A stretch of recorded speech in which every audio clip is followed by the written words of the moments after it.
এই পর্যন্ত আনুমানিক 9টি লাশ পেয়েছি। কিন্তু ইমাম সাহেবের বেতন দেওয়া হয় 5,000। একটা মনে করেন গানের যে শিল্পী আছে না, এদের যে গান শিখায় বাচ্চাদেরকে, এদের বেতন 10,000 টাকা, একটা ইমামের বেতন 3,000 টাকা।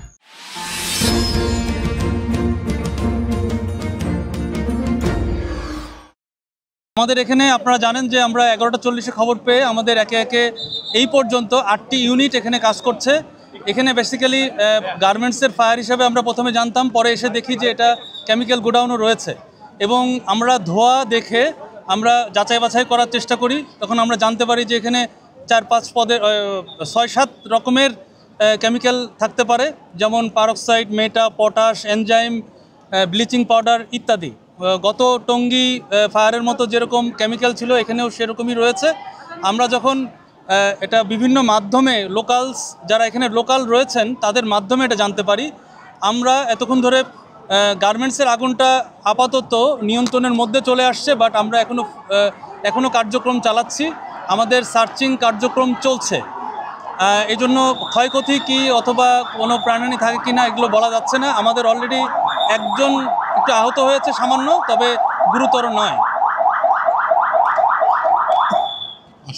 গুরুতর নয়। তবে আমরা এখনও সার্চিং করছি, আমরা জানার চেষ্টা করছি ক্ষয়ক্ষতিটা কত, এটা সময় লাগবে।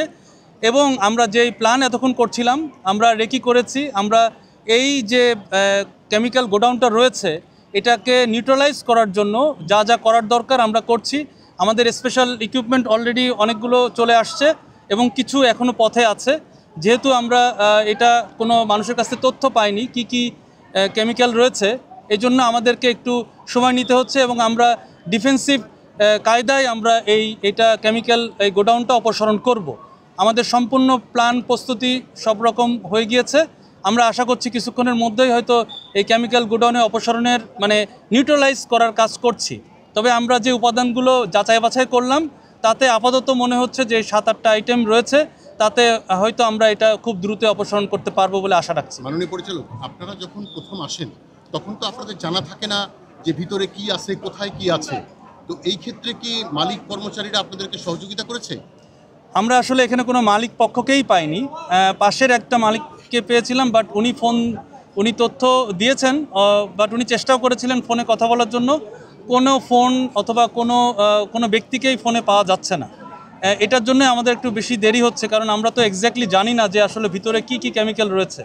প্রথম দিকে আমরা আসার আগেও বোধহয় ভুল করে অনেকে পানি দিয়ে ফেলেছিল ওই কেমিক্যাল গোডাউনে, যার কারণে প্রচণ্ড রিয়াকশন হয়েছে। আর আপনারা দেখে থাকবেন যে এখানে ধোঁয়াতে আমরা ধারণা করছি বিষাক্ত ধোঁয়া, এই জন্য আমরা বলেছি হেলথ হ্যাজার্ড, এখানে কাউকে থাকা যাবে না।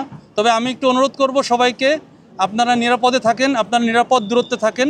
সে আপনি ভলেন্টিয়ার হন, আপনি সাংবাদিক হন, আপনি লোকালস যেই হন না কেন, আপনারা একটু নিরাপদ দূরত্বে থাকেন। আমি আইন শৃঙ্খলা রক্ষাকারী বাহিনীর সবাইকে অনুরোধ করব, যেহেতু এটা নিউট্রালাইজেশনের কাজ চলমান রয়েছে এবং আমরা করব, সুতরাং আপনারা যে কোনো দুর্যোগ হঠাৎ করে হতেও পারে, এটার জন্য আপনারা প্রস্তুত থাকবেন এবং দূরে থাকবেন। আমি অনুরোধ করব সবাইকে ন্যূনতম, আমি আবারও বলছি ন্যূনতম 300 গজ, আবারও বলছি 300 গজ দূরত্বে আপনারা অবস্থান করবেন দয়া করে। পরিচালক, আমরা দেখেছি এর আগে কেমিক্যাল গোডাউনের আগুন নিভাতে গিয়ে ফায়ার সার্ভিসের কর্মীরা নিহত হয়েছেন, ব্যাপক আহত হয়েছেন। এই একই মালিকের আরও গোডাউন ছিল, সেখানেও আগুন লেগেছিল, এর আগেও দুর্ঘটনা ঘটেছিল। এবং এই আবাসিক ইন্ডাস্ট্রিয়াল এরিয়ায় যে পরিমাণ নিয়ম মেনে কেমিক্যাল রাখার কথা ছিল, এটি টোটালি অবৈধ একটি কেমিক্যাল। তাদের লাইসেন্স আছে কিনা বা ফায়ারের যেরকম ইকুইপমেন্ট থাকার কথা ছিল কেমিক্যাল গোডাউনে, সেই ধরনের ইয়েগুলো কি আপনারা পেয়েছেন কি বা আপনারা সচেতনভাবে কাজ করছেন? দেখুন, আসলে আমি একটা অপারেশনের মধ্যে এসে আপনাদেরকে হালনাগাদ করার জন্য, আপনাদেরকে আপডেট করার জন্য আমি আসছি। এই সমস্ত প্রশ্ন আমরা হয়তো পরবর্তীতে অ্যান্সার দিতে পারবো। আমাদের এখন অপারেশনের দিকে আমরা মনোযোগ দিই। আর এটা স্ট্যাটিস্টিক্স, এটা আসলে চলমান, এসব প্রসেস চলমান। বর্তমান অবস্থান এখন আমরা গার্মেন্টসের সেটা আগুন প্রায় নিয়ন্ত্রণের দিকে, তবে আমরা সার্চিং করছি এবং ড্যাম্পিং ডাউন করছি, জাস্ট সো দ্যাট আমরা ভিতরে কোনো সোর্স থেকে থাকতে পারে সেটা আমরা চেক করছি। এখনও কিন্তু বলা যাচ্ছে না ক্ষয়ক্ষতি কী হবে এবং কি পরিমাণ হতাহত হবে, কিছুই বলা যাচ্ছে না। কেমিক্যালের আগুনটা আমরা কোনো নিয়ন্ত্রণের দিকে যাইনি এখনও, কারণ এটা আমরা জানি না যে কি কি কেমিক্যাল ভিতরে আছে। আমরা ডিফেন্সিভভাবে এটাকে নিউট্রালাইজ করব, এটার জন্য আমরা সমস্ত প্ল্যান করেছি। এটা আমরা কিছুক্ষণের মধ্যে এই কার্যক্রম শুরু করব, আপনারা দেখতে পাবেন। ধন্যবাদ। আমরা আপডেট দিলাম, এর পরবর্তীতে অপারেশন শেষ করে আপনাদেরকে আবার ফার্দার ডিটেল জানাবো। এইগুলো আমরা সার্চিং করছি, বাট আপাতত মনে হচ্ছে এটার অনুমোদন হয়তো নাই, তবে আমরা সার্চিং করে দেখতে হবে, জানতে হবে। Thank you. সার্চিং স্টিল আমাদের চলছে, সার্চিং অপারেশন চলছে। আমরা এই পর্যন্ত আনুমানিক 9টি লাশ পেয়েছি, যেটা আপনার বিভিন্ন মানে আপনার যে উপরে মালামাল যেগুলো পুড়ে আপনার হয়ে গিয়েছে। বেসিক্যালি আমরা ধারণা করছি যে এটা কেমিক্যাল, যে প্রথমে একটা বিস্ফোরণ টাইপের হয়েছিল, যেখান থেকে আপনার মানে বিষাক্ত গ্যাস, যেটা খুবই টক্সিক, যেটা খুবই ফ্ল্যাশ ওভার হয়ে ওই বিল্ডিংয়ে আসে। আমরা ধারণা করছি কিন্তু বিষয়টা যে এইটা ইনহেল করে তাৎক্ষণিক ইনারা হয়তো মৃত্যুবরণ করেছেন, আমরা ধারণা করছি, এবং এই কারণে ওনারা হয়তো সরতে পারেন নাই। বাট অনেকেই আমরা যখন আসছিলাম, আমাদের অন্যান্য ফায়ার ফাইটার যারা ফার্স্ট রেসপন্ডার, তাদের থেকে আমরা যখন শুনলাম যে তারা অনেকেই চলে যেতে পেরেছে, বাট ইনারা হয়তো টক্সিক গ্যাস ইনহেল করেই ওখানে আপনার মৃত্যুবরণ করেছে বলে আমরা ধারণা করছি। তবে এটা বিস্তারিত অবশ্যই তদন্ত করে জানা যাবে। তবে আমরা এ পর্যন্ত 9টি লাশ পেয়েছি। তবে আমাদের সার্চিং অপারেশন এখনও চলমান রয়েছে, এবং একই সাথে আমাদের পাশে যেই কেমিক্যাল গোডাউনটি রয়েছে, আমি এইমাত্র দেখে আসলাম যে এটা এখনও ভিতরের দিকে আগুন জ্বলছে। সুতরাং এটা কিন্তু আসলে রিস্কি। আমরা ওখানে কাউকে অ্যালাউ করছি না, ইভেন আমাদের ফায়ার ফাইটারদেরকেও অ্যালাউ করছি না। তা আমরা সর্বোচ্চ প্রযুক্তি, যেগুলো লুপ 60, গ্রাউন্ড মনিটর, যেগুলো মানে হিউম্যানলেস যেসব টেকনোলজি রয়েছে, সেসব প্রযুক্তি দিয়ে এবং ড্রোন দিয়ে এই সমস্ত কার্যক্রম করছি। আমাদের এখনও অপসারণ মানে আপনাদের যেই কেমিক্যালগুলো রয়েছে, এই কেমিক্যালগুলোর নিউট্রালাইজেশনের কাজ এখনও শেষ হয়নি। সুতরাং আপনারা আগের মতোই বলবো যে আপনারা দূরত্ব বজায় রাখবেন, নির্ধারিত ন্যূনতম 300 গজ, আপনারা ভিতরে কেউ আসার চেষ্টা করেন না। আমি জানি এখানে বিভিন্ন পদবীর কর্মচারী রয়েছেন, আপনারা আপনাদের বিভিন্ন জায়গায় তথ্য দিচ্ছেন, বাট আপনাদেরকে অনুরোধ করছি, আপনারা তথ্য যাই দেন না কেন, অবশ্যই 300 গজ দূর থেকে সমস্ত কার্যক্রম করেন, আমাদের সাথে যোগাযোগ করেন, আমরা দরকারি তথ্য দিব। কিন্তু এই মুহূর্তে কোনো সাংবাদিক ভাই বোন অথবা কেউই, মানে কোনো কর্মকর্তা যে লেভেলেরই হন না কেন, আইনশৃঙ্খলা রক্ষাকারী বাহিনীর সহ সকলকে অনুরোধ করব আপনারা নির্ধারিত দূরত্ব বজায় রাখবেন। আমি আবারও বলছি, আমাদের কেমিক্যাল গোডাউনে, এখানে যে কেমিক্যাল গোডাউনটা রয়েছে, এর ভিতরে এখনও ফ্লেম রয়েছে। আপনারা দেখতে পাবেন যে উপরে ধোঁয়া বের হচ্ছে, এবং পাশে যেই গার্মেন্টসটি রয়েছে, এই গার্মেন্টসে এখনও আপনার হালকা ধোঁয়া রয়েছে, তবে এখন কোনো ফ্লেম নাই, কিন্তু কেমিক্যাল গোডাউনে ফ্লেম রয়েছে। সুতরাং এটা একটা বিপজ্জনক। আগুনের সূত্রপাত এখন পর্যন্ত জানা যায়নি, কারণ আমরা যখন এসে দেখেছি, ফার্স্ট রেসপন্ডার ওনারা 2 সাইডে আগুন দেখেছেন, কেমিক্যাল গোডাউনেও দেখেছেন, আবার আপনার গার্মেন্টসেও দেখেছেন। সুতরাং আমরা 2 এবং 3 তলায় আমরা লাশ পেয়েছি, তবে এখনও সার্চিং অপারেশন চলমান। এটা গার্মেন্টস, মানে কেমিক্যাল গোডাউন না, পাশেরটাই। জি। এই মুহূর্তে আপনাদের কয়টা ইউনিট কাজ করছে? এই মুহূর্তে আমাদের 12টা চলে আসছে, 12টা ইউনিট কার্যক্রম করেছে, 8টা, 12টা এখনও কার্যক্রম শুরু করে নেই, কারণ লুপ 60 আপনারা দেখে থাকবেন হয়তো, এটা দূর থেকে এটা পজিশন নিচ্ছে। এখন পর্যন্ত আহত 1 জন এবং নিহত 9 জন। আমরা এটা প্রাথমিক একটা রিপোর্ট, এটা আমরা ডিটেল জানাবো যখন আমরা অপারেশনটি কমপ্লিট করব। সার্চিং অপারেশন এখনো চলমান রয়েছে। কেমিক্যাল ফ্যাক্টরির মালিক পক্ষের কারোর সাথে কথা বলতে পারছেন কিনা? এখানে যতটুকু জেনেছি এটা আলম কেমিক্যাল ফ্যাক্টরি সবাই বলে, বাট এখন পর্যন্ত মালিকের কোনো মোবাইল ফোন অথবা মালিকের কোনো কর্মচারী, ম্যানেজার কাউকেই পাওয়া যাচ্ছে না। পুলিশ এবং আর্মি সবাই চেষ্টা করছে তাকে সার্চ করার জন্য, কাউকে পাওয়া যাচ্ছে না। আমরা যে কেমিক্যালগুলো উপস্থিত জানতে পেরেছি, এটা আমরা গার্মেন্টস অংশে 9 জন এখন পর্যন্ত পেয়েছি। অনুমোদন ছিল কিনা এখানকার? এটা আমরা এখনো জানতে পারিনি, তবে আমাদের জানা মতে যে মানে কেমিক্যালটা দেখে যেটা মনে হচ্ছে যে এটার মতো অনুমোদন নাই, তবে আমরা এটা যাচাই বাছাই করে তদন্ত করে আমরা ফাইনালি জানাতে পারবো। অনেক এটা এখন বলতে পারছি না, কারণ আমাদের সার্চ করে দেখতে হবে, এখানে কোনো মানে এরকম লাশ পড়ে থাকতেও পারে। কেমিক্যাল গোডাউনে আপনারা কোনো উদ্ধার কাজ চালাতে পারছেন? কেমিক্যাল গোডাউনে কোনো উদ্ধার কাজ, কোনো কার্যক্রমই আমরা করি নাই, বিকজ আমরা জানি যে এখানে কেমিক্যাল কী কী রয়েছে এটা আমরা নিশ্চিত না। সুতরাং আমরা যে কাজটা করব সম্পূর্ণ মানে টেকনোলজি দিয়ে এটাকে নিউট্রালাইজ করার চেষ্টা করব। এটা আমরা বলতে পারছি না। আমরা সার্চিং অপারেশন কিন্তু চলমান, বাম পাশেরটা চলমান, ডান পাশেরটা কমপ্লিট হবে, যখন নিউট্রালাইজ করা হবে, তারপরে আমরা সার্চিং অপারেশনে যাব। হাসিনার বিচার হোক বা নাই হোক, পৃথিবীর ইতিহাসে আপনার স্বৈরাচার কোনদিন তার যে দেশ থেকে ফিরে গেছে সেই দেশ আর কোনোদিন আসেনি। যদি আসে পৃথিবীর ইতিহাস উল্টে যাবে। স্বৈরাচার কোনোদিন যে দেশ থেকে পলাইছে সেই দেশে আর আসবে না। তার মৃত্যুর ভয় আছে, সেই মৃত্যুর ভয়ে দেশ থেকে পলাই গেছে। সে তার নামে হাজার হাজার কোটি কোটি মামলা হইলো, বিচার হইলো, সেই দেশে আর আসবে না। যদি আসে পৃথিবীর ইতিহাস উল্টে যাবে। আসলে কি ভালো হবে না খারাপ হবে আপনার কি মনে হয়? আসলে শোনেন, এখন যেটুকু আছে দেশ, এখন যেটুকু যে আছে, ঠিক আছে, তার সাথে বেশি আরো ঘোলাটে হবে,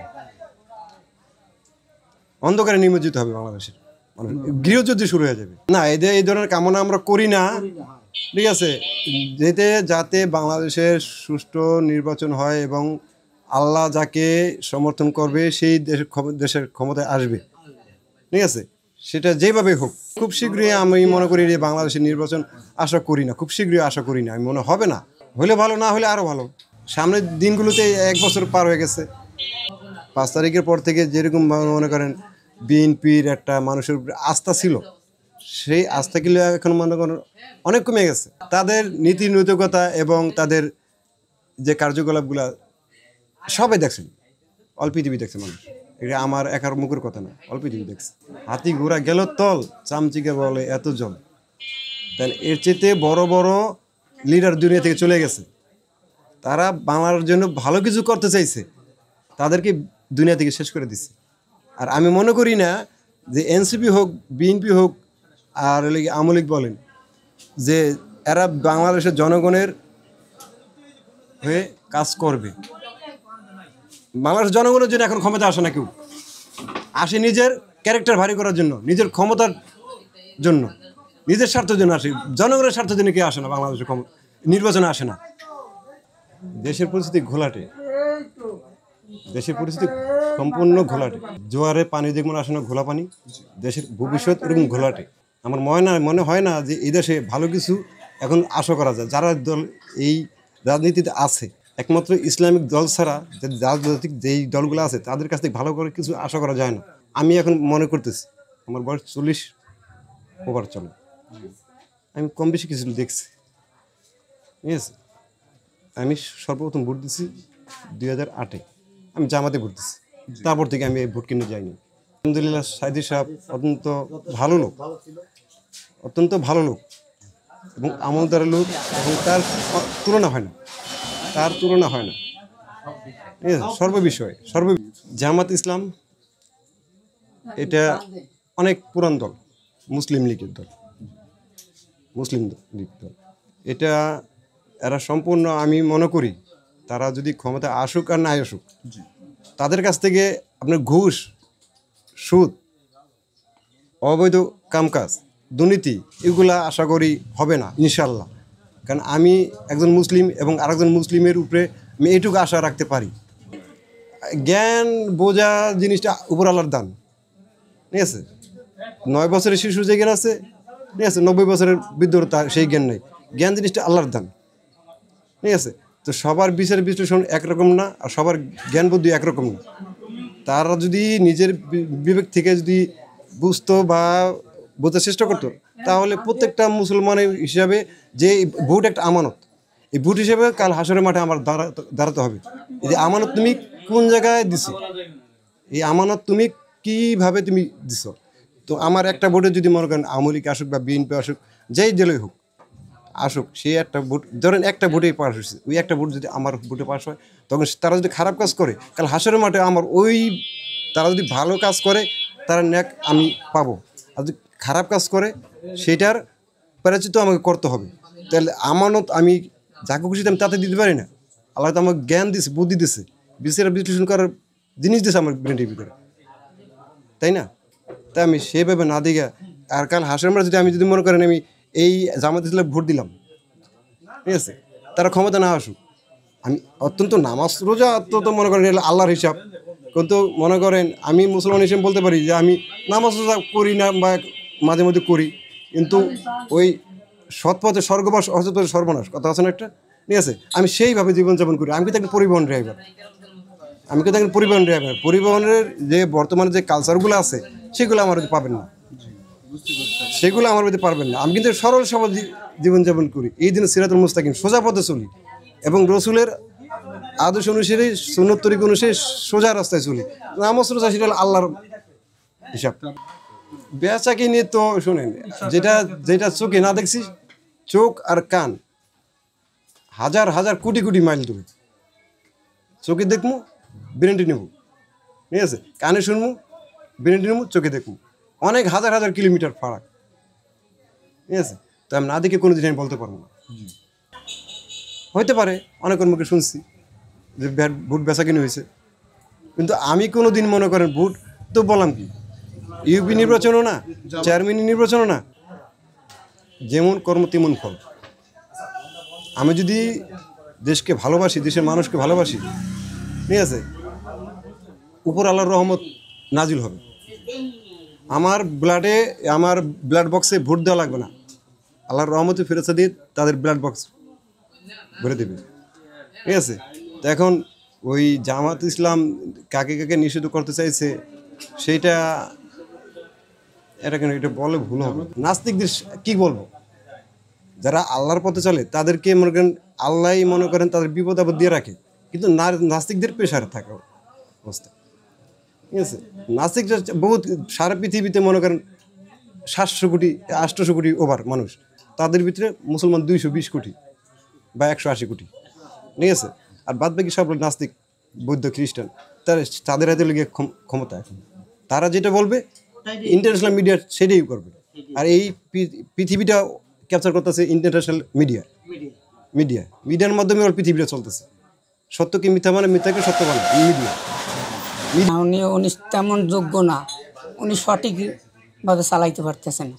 হয়তো ওনার একটা অনুরোধ যে উনি গদি ছাড়িয়ে অল্পের মধ্যে নির্বাচন দিক, যে আসুক, ইসলামের পথে আসুক, বিএনপি আসুক, যে দল ভালো, যে পাবলিকে যারে ভালো পাইবে সে ওইবে, হে আইয়ে কাজবাজ করুক, কিন্তু ওনার দরকার না।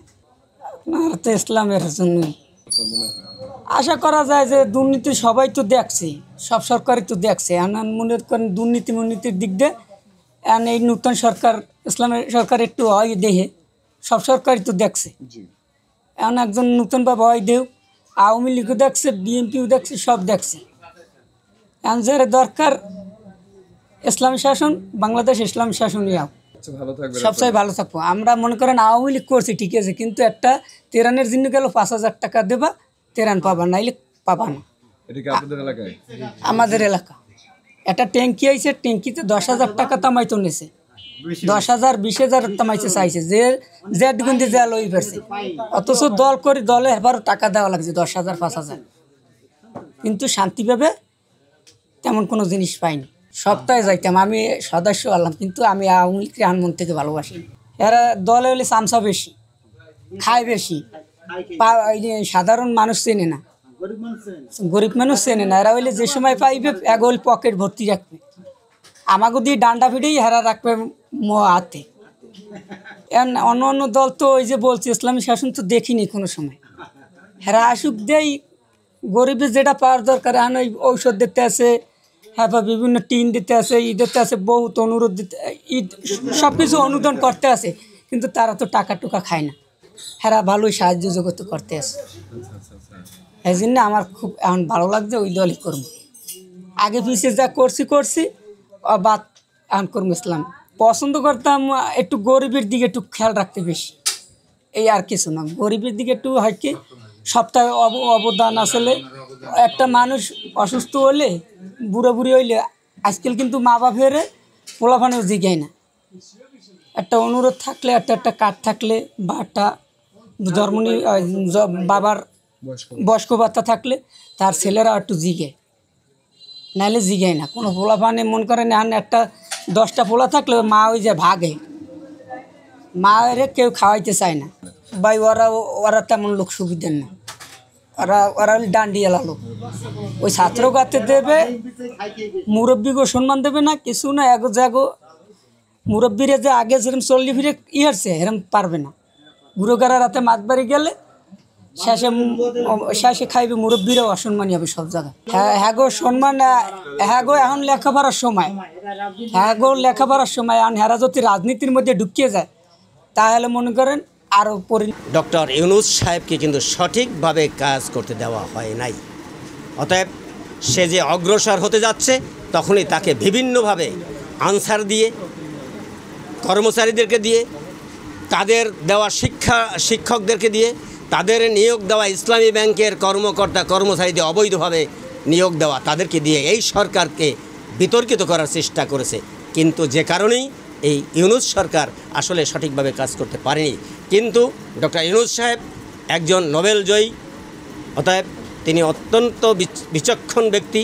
তিনি অবশ্যই ভালো কাজ করতে চাচ্ছেন, কিন্তু এই বাধাগ্রস্তের কারণে সে আসলে কাজ করতে পারেনি। তারই ধারাবাহিকতায় আপনি গতকালকে যে কাজটি দেখেছেন, যে আন্তর্জাতিক অপরাধ ট্রাইব্যুনালের চিফ প্রসিকিউটর তাজুল ইসলাম সাহেব, তারই নির্দেশে তাদেরই রিপোর্টের মাধ্যমে, সঠিক তদন্তের মাধ্যমে সেনা অফিসারদেরকে গ্রেপ্তারি পরোয়ানা জারি করেছে। অর্থাৎ এই শুরু হয়ে গেছে ডক্টর মোহাম্মদ ইউনূস সাহেবের কার্যক্রমের ধারাবাহিকতা শুরু হয়ে গেছে। আগামী দিন যে কয়দিন থাকবে, আশা করি আগামী নির্বাচনের আগে এই জুলাই সনদ এবং এই গণহত্যার সঠিক বিচারের একটি দৃশ্যমান স্থাপন করে ডক্টর ইউনূস একটি সুন্দর মানুষের কাছ থেকে সালাম দিয়ে বিদায় হবে, এটাই আমার প্রত্যাশা। আসলে বাংলাদেশের 30 থেকে 35টি রাজনৈতিক দল আছে, তার মধ্যে ম্যাক্সিমাম রাজনৈতিক দল পিআর নির্বাচন চাচ্ছেন। আমরা ভোট দিচ্ছি, কিন্তু আসলে আমাদের ভোটের মর্যাদা পাচ্ছি না। 30 থেকে 32% ভোট পেয়ে তারা ক্ষমতায় গিয়ে 68 থেকে 70% লোককে নির্যাতন করা হয়, অথচ ওই 68 থেকে 70% যারা ভোট দেয় তারা ক্ষমতায় যেতে পারে না। তাই আমি মনে করি যদি পিআর পদ্ধতিতে নির্বাচন হয় তাহলে অবশ্যই তাহলে দেশে কালো টাকার কোনো থাকবে না, দুর্নীতি থাকবে না। আসলে দলীয় চাল বলতে যেই ফ্যাসিস্টদের পিছন থেকে বাতাস দিয়ে এই কাজগুলি করানো হয়েছে, যেমন আনসার, তারপরে ইসলামী ব্যাংকের কর্মচারী, তারপর অন্য শিক্ষকদেরকে দিয়া বিভিন্ন নাম দিয়া বিভিন্ন ধরনের 1000 আপনি যে বললেন এই বিভিন্ন নামের মাধ্যমে যদি উনি একটি লেভেল প্লেইং ফিল্ড তৈরি করে একটি নিরপেক্ষভাবে সুন্দরভাবে জনগণের ভোটাধিকার প্রয়োগ করার সুযোগ করে দিতে পারে তাহলে অবশ্যই তিনি সফল হবেন। আমি মনে করি যে আমাদের সমাজে যুবকেরা আসলে অবহেলিত, নারীরাও অবহেলিত। আমি মনে করি যুবক এবং নারী উভয়কে নিয়ে যদি একটি পিআর পদ্ধতির নির্বাচন হয় তাহলে যুবকও থাকবে, নারীরাও থাকবে, সকল রাজনৈতিক দলের নেতৃবৃন্দ থাকবেন। তাহলেই দেশকে সকলে মিলে কাঁধে কাঁধ মিলিয়ে একটি সুন্দর বাংলাদেশ উপহার দেয়। একজন মানুষ ক্ষমতায় আসলে সে আমাকে জনগণের দিক না তাকাবার চাইতে তার টাকা পয়সা বলে কীভাবে সম্পদ হে করবে এইটার দিকেই সে মনোযোগী বেশি ছিল। আমি আশা করি বাংলাদেশে যে দুর্নীতিটা চলতেছে, খাই বা যারাই ক্ষমতায় যায় তারাই খাওয়ার জন্য ব্যস্ত। আমি চাই এইভাবে কোনো সরকার না আসুক, যারা দেশের জন্য ভালো কিছু কাজ করবে তারা আসুক, নূতন কিছু আসুক। আমরাও মত এর দিকে, কারণ আমরা আওয়ামী লীগ বিএনপি সবই তো দেখলাম, আসলে আমাদের জনজীবনে আসলে তেমন কিছু আমরা উপকারিত হইতে পারি নাই। আমরা চাই দেশের জন্য কিছু নূতন কিছু করুক, আমরা নূতন কিছু আপডেট আসুক, আমরা এটা দেখতে চাই। আমি মনে করি জামাত আসলে এখন বর্তমানে দেশের যে পরিস্থিতি আমরা দেখতেছি এতে মানুষ চাইতেছে, আমরা তো নিরপেক্ষ মানুষ, আমরা আসলে তো এইরকম কোনো ঝড়ঝামেলায় আমরা যাই না, আমরা কোনো দলেও নাই, কিন্তু তারপরও আমরা চাইতেছি যে নূতন আসুক, নূতন একজন আসুক, আমরা দেখি যে তার ক্ষমতা তাতে সে আমাদের জন্য দেশের জন্য কি করে বা আমাদের জন্য কি করে হ্যাঁ দেখাই যায়, তাহলে আমরা বুঝতাম যে আসলে নূতন ভালো করছে বা খারাপ করছে, তাহলে সবার উপর একটা করতে পারতাম। আমরা প্রথম থেকে মনে করছিলাম যে হয়তো ভালো কিছু হবে, ইউনূস সরকার আসছে হয়তো আমাদের যে জন্য ভালো কিছু হবে, আসলে দেখতেছি না, ওই একই রকম চলতেছে। হ্যাঁ, আমাদের মোরনগঞ্জবাসী থেকে আমার আশা যে আমরা তো ঘের মাছ চাষ করি এবং পাশাপাশি আমরা কৃষিটারে এখন চাষাবাস করতেছি। আমরা চাই বাগেরহাটে মৎস্য চাষ সবচেয়ে বেশি গুরুত্বপূর্ণ ছিল বা এখনও আছে। আমরা চাই এর দিকে সরকার গুরুত্ব দিক এবং আমাদের পাশে আসুক, দাঁড়াক, তারপরে আমাদের যে সার্বিকভাবে কিছু কথাবার্তা দিয়ে বা আমাদের একটা প্রশিক্ষণ দিয়ে আমাদের জন্য এই ব্যবসাটা আমরা ভালোভাবে পরিচালনা করতে পারি, এই ব্যবস্থাটা তারা করুক। এত তাড়াতাড়ি দিতে পারবে কি আমি আর আসলে আমি দ্বিধাদ্বন্দ্বে আছি যে আসলে আরও পৌঁছাইতে পারে আর কি। পিয়ার পদ্ধতি আমি জানি, পিয়ার পদ্ধতি যদি হয়, পিয়ার পদ্ধতি সিস্টেমটা খারাপ না, কারণ আমাদের এই যারাই আসছে ক্ষমতায় তারা কিন্তু বিগত দিনে যেই আসে সেই দুর্নীতিতে ভরা ভাই। একজন মানুষ ক্ষমতায় আসলে সে আমাকে জনগণের দিক না তাকাবার চাইতে তার টাকা পয়সা বলে কীভাবে সম্পদ হে করবে এইটার দিকেই সে মনোযোগী বেশি ছিল। এখন আমরা চাইতেছি যদি পিয়ার পদ্ধতি সিস্টেমটা থাকতো তাহলে ধরেন এই দুর্নীতিটা কম থাকতো এবং আমরা হয়তো কিছু ভালো কিছু আসলে আমাদের জন্য নির্বাচন আসলে অনেক রকম আশার বাণী দেখায়, তার নির্বাচন হয়ে যাওয়ার পর আমরা আসলে তাকে ছাওয়াও দেখতে পাইনি। সবসময় এইরকম, সবসময় আমি ছোটোবেলা থেকে দেখতে দেখতে আইছে এইরকম। আসলে সরকার তারাইছে ঠিক আছে, কিন্তু তারা যে আসলে এই অল্প সময়ের ভিত্তিতে যে তারা কিছু করতে পারবে আমি আসলে এবিল কিছু আশা করতে পারিনি। তাদের আরও দেখি তারা মাঠ পর্যায়ে কাজ করুক, তারপরে তাদের ভূমিকাটা আমরা দেখি দেশের জন্য তারা কি করে বা কি বিল কি করতে পারতেছে, তারপরে দেখা উপর আশা করা যাবে। এর ফলে আমরা কিছু আশা করতে পারতেছি। এত তাড়াতাড়ি তারা যদি এই দলের আমাদের দেশে থাকিয়া তারপরে ধরেন পাশাপাশি কাজ করিয়া আমাদের ধরেন চোখে একটা পড়তো, মানুষের ভালোবাসা তৈরি করতে পারতো, তারপর একটা দল গঠন করতো। কিন্তু তারা সরকার তারাই আমি হুটত করে একটা দল গঠন করলো, এটা আসলে আমি ভালো চোখে দেখি। বর্তমানে বাংলাদেশে তারা একটা ফ্যাসিস্ট হিসেবে গণ্য হয়েছে। তারা এখন এই পর্যায়ে না এখন বর্তমানে এই যে নির্বাচনটা আসছে আমাদের সামনে, এইটাই না আসলে প্রশ্নবিদ্ধ হবে না। পরবর্তীতে দেখা যাবে যে যারা আছে বাংলাদেশ আমাদের যে কয়টা দল তারা নির্বাচনে আসুক, আসিয়া একটা সরকার আসুক, আসিয়া কাজ করুক, তার পরবর্তীতে আওয়ামী লীগ সংগঠিত হোক নতুন করে। আবার এই যে তাদের চিন্তাধারা ছিল, এই চিন্তাধারা একটি মাত্র দল বাংলাদেশে যে দলটি কোনো নেতা কর্মী বাংলাদেশ থেকে পালিয়ে যায় না। এত জুলুম নির্যাতন অত্যাচার, দলের শীর্ষস্থানীয় নেতৃবৃন্দকে ফাঁসি দেওয়া হয়েছে। মতিউর রহমান থেকে শুরু করে আব্দুল কাদের মোল্লা সহ, আলী হাসান মোহাম্মদ মুজাহিদ কামরুজ্জামান, মীর কাশেম আলী সহ অনেক নেতৃবৃন্দকে সাইদিকে পর্যন্ত তাকে পুশ করে হত্যা করা হয়েছে। তারই ধারাবাহিকতায় এদেশের তৌহিদি ছাত্র জনতা এটাকে কোনোভাবেই মেনে নিতে পারে নাই। 2024 সালে যে কোটা আন্দোলনের মাধ্যমে যেটা ছিল আরেকটি আমাদের ঘাড়ে চাপিয়ে দেওয়া, 100%-এর মধ্যে 56% তারা কোঠায় নিয়ে যাইত, বাকি 44%ও তারা নেতাদের হাতে নিয়ে যেত। অর্থাৎ দেশের জনগণ সম্পূর্ণভাবে আমাদের সন্তানেরা লেখাপড়া করে সার্টিফিকেটে তারা রিক্সা চালিয়ে দিনমজুর খেটে ফের তারপর দিন যাপন করছে। তারই ধারাবাহিকতায় 2024 সালের সেই জুন মাস থেকেই আন্দোলন শুরু হয়, কোটা আন্দোলন, কোটা বিরোধী আন্দোলন। সেই আন্দোলনেই মূলত জুলাই মাসে 16 তারিখে আবু সাইদকে যেভাবে গুলি করে হত্যা করা হয়েছে, সেদিন থেকেই আমার ছেলে শহীদ মাহফুজুর রহমান আন্দোলনে ছিল। এবং 19 জুলাই শুক্রবার জুম্মার নামাজের পরেই 2:30 থেকে 3টার মধ্যে মিরপুর 10 নম্বর গোল চত্বরে গুলি করে হত্যা করা হয়। শুধু মাহফুজকে নয়, বাংলাদেশের প্রায় 1,500-এর উপরে ছাত্র জনতাকে গুলি করে হত্যা করা হয়েছে। এই ফ্যাসিস্ট হাসিনা, এই হাসিনাকে যারা সমর্থন করে তাদের কলিজায় আসলে মুসলমানের ছোঁয়া পর্যন্ত নাই। তার কারণ আমরা দেখেছি এবং আমরা শুনেছি, আমরা কোরআনের তাফসিরও পড়েছি। আল্লাহ রাব্বুল আলামিন বলেছেন ফাওয়াইলুল লিল মুসাল্লিন, ওই সমস্ত মুসল্লিরাই ধ্বংস হয় যারা লোক দেখানো কাজ করে। এই ঠিক শেখ হাসিনা আসলে মুসলমান ছিল না, ওর বাবাও মুসলমান ছিল না। এরা মুসলমান নামে নামধারী হয়ে এদেশের মুসলমানদের ভোট নিয়ে দেশের মুসলমানদের সাথে গাদ্দারি করেছে। আজকে দেখেন, আজকে সে দেশ ছেড়ে পালিয়ে গেছে। পৃথিবীর ইতিহাসে যে কোনো দেশ থেকে যদি কোনো প্রধানমন্ত্রী পালিয়ে যায়, শুধু প্রধানমন্ত্রী নয়, তার 300 এমপি মন্ত্রী সহ এমনকি বাইতুল মোকাররম মসজিদের খতিব পর্যন্ত নিয়ে পালিয়ে গেছে এদেশ থেকে। এরপরেও আমাদের দেশের কিছু ভুতুম পেশা স্বপ্ন দেখছে হাসিনা দেশে ফিরে আসবে। এটা কখনোই কল্যাণকর হবে না তাদের জন্য।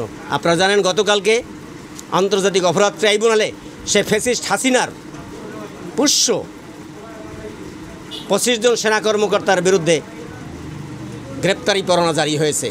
আমি মনে করি আমাদের সন্তানদের জীবনের বিনিময়ে যে নতুন বাংলাদেশ হতে যাচ্ছে তারই একটি বহিঃপ্রকাশ ঘটছে গতকালকে। আমরা আশা করব আগামী দিনে একটি নতুন বাংলাদেশ, একটি নতুন সূর্য উদয় হবে এই বাংলাদেশে। একজন প্রধানমন্ত্রী থাকে, একলা সে কী করব? তার তো কোনো দোষ নাই, দোষ রইল পাবলিকের। আমি যদি প্রধানমন্ত্রী হই তাহলে তো আমি কয়া দেবো যে এটা এইভাবে করো। এই যে আরও আমার লগে মন্ত্রী আছে, এমপি আছে, হেরায় না 2 নম্বরই করায়া হ্যাঁ সামসা রায় গেলে করাইতেছে। তো এটা কে করব? প্রধানমন্ত্রী দেখতে পারবো? প্রধানমন্ত্রী তো কয় তোমরা করলাম এগুলি কইরো না, কিন্তু হ্যাঁ তো না জানায় করে। হ্যাঁ তো দোষ নাই, দোষ তো হইলো আমাগো। আমরা যদি ভালো হই তাহলে না দেশ ভালো হইব, আর আমরা যদি খারাপ হই তাহলে দেশ ভালো হইব করতে না। মামলা আপনি রায় পাইতেছেন অনেক টাকা দিয়া, আরেকজনে মামলা স্থগিত করে থুইয়া আবার মামলার করে দেয়, আমারে শুট করে মাইরা লাইব। তাই আর কি করার আছে কিছু? কিন্তু আল্লাহ পাক ঘুষ তখন হাত নিতার তো না। এই যে কোটি কোটি টাকা কামাইয়া থুইয়া যাইতেছে ভোলামাইয়ের লেগে, 10 টাকা দিতেছে, কাপড়ের কাপড় লুয়ে যাইতেছে। এইটা আমাকে ঘুষের টাকা দিয়া চলে। ওই যে আমরা জ্ঞান দেই লাগবো 2 টাকা, নিয়া দেই 20 টাকা, আর না যারা খারিজ করে না। এই দেশের অবস্থা আল্লাহ যদি বালা করে একবারে ডাবাই দেয়, আমি মনে করি এটা বালা। একদম ডাবাই দিলে খালেদা যে তো আপনার পয়লা ওই বইয়ে গদির মধ্যে বইয়া চাইছে যে অপসম্পত্তি যারা জোর করে খাইতেছে এই সম্পত্তি ছাড়িয়া দেওয়ানের লেগা, কিন্তু কেউ তো ছাড়ে নাই, সবাই খাইতেছে। ওই 64 সনের যে পর্সাটা হয়েছে এইটি সব 2 নম্বর, 1 নম্বর পর্সাও নাই, বললেন। এগুলি এসিলেন্টে গেলে এসিলেন্টে কয় আমার কাছে নাই, কোর্টের মধ্যে কোর্টের তেনে গেলে পয়সা চায়, আমরা টেয়া দেবো করতে নে। আমরা এলাম গরিব। এই যে মুগরাপাড় ইউনিয়নের মধ্যে 10 আনি সম্পত্তি হইলো অপ্প, আর 6 আনি হইলো মালিকানা। কেউ ফারাক তাইয়া ইন্ডিয়ার তাইয়া দহল করে খাইতেছে, কেউ উমুক খাটাইয়া দহল করে খাইতেছে। কিন্তু খালেদা জিয়াও চাইছে অপসম্পত্তি বার করিয়া যার যার বাগের দেওয়ানের লেগা, হাসিনাও চাইছে, দোনোজনই চাইছে, দোনো প্রধানমন্ত্রী চাইছে। কিন্তু ওখানে তো কেউ ওখানে দেশ হিসাবে ফলাই গেছে, বার করবো করতে নেয়। কিছু কিছু লোকে লেগা হেরা এই সম্পত্তি বার করে দিতে পারে নাই। ওই যে টাকা দিয়া এই এসিলেন্টে ফর্সা বানাই লয়ে গেছে, আবার সিরিয়াল আইছে। মুগরাপাড়া ইউনিয়নের মধ্যে তো এই কাম হয়ে গেছে এসিলেন্টে, যে কাগজ ওই সিরিয়াল আইছে, মোতোয়াল্লি যারা দিছে হ্যাঁ নামই নাই। অহনো খাজনা চলছে 20 সাল পর্যন্ত মুগরাপাড়া ইউনিয়নের মধ্যে আপনার যে মোতোয়াল্লি ছিল হ্যাঁ নামে খাজনা চলছে। হ্যাঁ, কিন্তু আমি দেখছি, কিন্তু আমার তেনে চুরি করে কাগজটা লয়ে গেছে গা, কে যে নিচে দিয়ে নেই। আপনার একটা প্রশ্ন করি, প্রশ্ন হলো কি, এই যে 2 নম্বরী কাজগুলা এগুলো কোন রাজনীতিবিদরা করে নাকি সরকারি কর্মচারীরা করে? কর্মচারীরাও করে, রাজনীতিবিদরাও করে, দোনো পক্ষই করে। ওই যে আমি পয়সা দিই, আমার ইয়ে আছে, দাপট আছে, দাপটের জোরে হেরা কইরা লয়। তাও গরিব মানুষের লাগে এই শেখ হাসিনা গরিবের দরদ আসলো, অত জনগণের সবে পায় নাই, আর বহুত খাইয়া লাগছে চামচারা। এই বাংলাদেশে একটাই গরিব যারা ছেলে মেয়ে লেখাপড়া করাইছে তাকেও চাকরি হয় না। আমার মেয়ে একটা মাস্টার পাস, আমি যদি 5 লাখ টাকা দিতাম তাহলে আমার চাকরিটা হইতো। এখনও আমার মেয়েটার চাকরি হয় না, অথচ পরীক্ষা পাশ করে টানে না। যদি 5 লাখ দিতে পারতাম তাহলে চাকরিটা হইতো। গরিবের জন্য জিয়া কাজ করছে ভালো, জিয়া নানাটা লোক হয় না। আর শেখ সাহেবের আমলের আমার তো ছোটো, অত দূর বুঝি নাই, স্বাধীন হয়েছে কালে 7-8 বছর বয়স আমার। হ্যাঁ, তাহলে অত দূর মনে নাই যে এই সরকার। আর আমলি সরকার কাজ ভালো করছে, দেশে সাহায্য দিয়েছে, দুর্নীতি করছে তার লঙ্কার। এই যে সরকার বর্তমানে আসবে, সে তো আর আসে নাই, আসবে। যদি আসে হয়তো এর চেয়ে ভালো করতেও পারে। সে যে বিগত দিনে যা করে গেছে তার চেয়ে ভালো করতে পারে। সত্য কথা বলতে এইটাই যে সে যে দেশ চালাইতে আছে বা কিছু, কিন্তু যেভাবে চালাইতে আছে তাতে দেশ চলে? আমার মনে হয় যে এইভাবে চলে না, কারণ সে যেভাবে করতে আছে এতে দেশ চলে না। না, প্রথম আমরা মনে করছিলাম যে উনি যখন আসছে তখন খুব সুন্দর মনে হয় যে দেশটা গঠন করতে পারে ভালো করে, কিন্তু আসলে সেইভাবে এখন বর্তমানে সে করতে আছে। কারণ ইলেকশন হবে তো আমরা টিভিতেও দেই, সবসময় দেই যে ইমামদেরকে আসলে যেভাবে দেওয়ার কথা বা যেভাবে দেখার কথা সেভাবে আসলে, যদিও মুসলমান দেশ কিন্তু এভাবে দেখা হয় না। ইমামরা বলা যায় অনেকটা পরিস্থিতির শিকার, কারণ বর্তমান বাজার মূল্য ধাউ ধাউ করে আস্তে আস্তে বাড়তেছে। সেই হিসাবে কিন্তু আমরা যেটা ন্যায্য পাওনার কথা তা থেকে আমরা কিন্তু বঞ্চিত হচ্ছি। একজন আমাদের সাধারণ ফ্যামিলির মধ্যে মনে করেন মাসে 40-50 হাজার টাকা লাগে। এ সাধারণ ফ্যামিলি, আমরা যারা ডাইল ভাত খাই, কিন্তু ইমাম সাহেবের বেতন দেওয়া হয় 5,000। একটা মনে করেন গানের যে শিল্পী আছে না, এদের যে গান শিখায় বাচ্চাদেরকে, এদের বেতন 10,000 টাকা, একটা ইমামের বেতন 3,000 টাকা। এত বড় ভারসাম্যতা! এরা তো যে আল্লাহর বাণী দিতেছে তারা। মসজিদের বিশেষ করে যখন তখনই মসজিদের আলেমুল আমাদের উপরে একটা কোনো কারণবশত মসজিদের ইমামদেরকে বিদায় করে দেয়, বা এটার কোনো স্থায়িত্ব নাই। যেরকম সরকারি চাকরিজীবীর একটা স্থায়িত্ব আছে, মসজিদের ইমামদের কোনো স্থায়িত্ব নাই, চাকরির স্থায়িত্ব নাই। আসলে আমাদের দেশ যদিও মুসলিম কান্ট্রি, 92% যদিও মুসলমান দেশ, আসলে মুসলিম হিসাবে আমাদেরকে যে ইমামদের যে একটা মূল্যায়ন করার প্রয়োজন, এটা দুর্ভাগ্য হলেও সত্য। শুধু আমিই না, এটা সব মসজিদের যে ইমাম, তাদের ক্ষেত্রে যে একটা প্রাধান্য দেওয়া দরকার, এটা থেকে মনে হয় আমরা ইমামরা আর কি একটু অবহেলিত। এটা মুসলমান দেশ হিসেবে, মুসলিম হিসাবে আমাদের সকলের বাস করণে আর কি এই দিকটা একটু আমাদেরকে বাস খেয়াল রাখার। এটা দিলে শুধু আমি না, প্রত্যেকটা মসজিদ ইমাম সাহেব ইনশাল্লাহ আলো বা সফল কাম এবং বা তার চাকরি করতে একটা স্বাচ্ছন্দ্য বোধ ফিল করবে ইনশাআল্লাহ। এটা দুর্ভাগ্য হলো সত্য। এটা আসলে ইমামরা এই পরিস্থিতির শিকার হয়ে থাকে, কারণ হচ্ছে এটা নির্দিষ্ট কোনো আমাদের ছুটি নেই, বা যদিও ছুটি থাকে কিন্তু এটা সংখ্যায় খুবই সীমিত। এই একটা কথা। আরেকটা হচ্ছে যে ইমাম সাহেবদের চাকরিটা এমন একটা চাকরি, এটা তো সরকারিভাবে কোনো নিশ্চয়তা নাই। তো এটা হলে মনে হয় শুধু এই মসজিদ নাই, প্রত্যেকটা মসজিদ ইমাম সাহেব অর্থাৎ চাকরি করতে ইনশাল্লাহ আরও স্বাচ্ছন্দ্য বোধ করবে বলে আমি মনে করি। সেজন্য এই বিষয়টা যদি প্রশাসনের যদি দৃষ্টিকোণ হয়, তাহলে আমাদের জন্য আরও কল্যাণকর ইনশাল্লাহ আশা করি। আমি মনে করি যদি কোনো ইমাম সাহেব যদি এই মহল্লার লোকজন যারা দায়িত্বশীল আছে, তারা যদি মনে করে যে ইমামকে পছন্দ হয় না বা তার ত্রুটি বিচ্যুতি রয়েছে, সেজন্য একজন ইমাম সাহেব কম করে হলো 1 মাস আগে বলে দেওয়া, বাস এটা তার জন্য সুবিধা হয় আর কি। ইমামদেরকে আসলে যেভাবে দেওয়ার কথা বা যেভাবে দেখার কথা সেভাবে আসলে, যদিও মুসলমান দেশ কিন্তু এভাবে দেখা হয় না, যার কারণে ইমামরা বলা যায় অনেকটা পরিস্থিতির শিকার, কারণ বর্তমান বাজার মূল্য ধাউ ধাউ করে আস্তে আস্তে বাড়তেছে। সেই হিসাবে কিন্তু আমরা যেটা ন্যায্য পাওনার কথা তা থেকে আমরা কিন্তু বঞ্চিত হচ্ছি।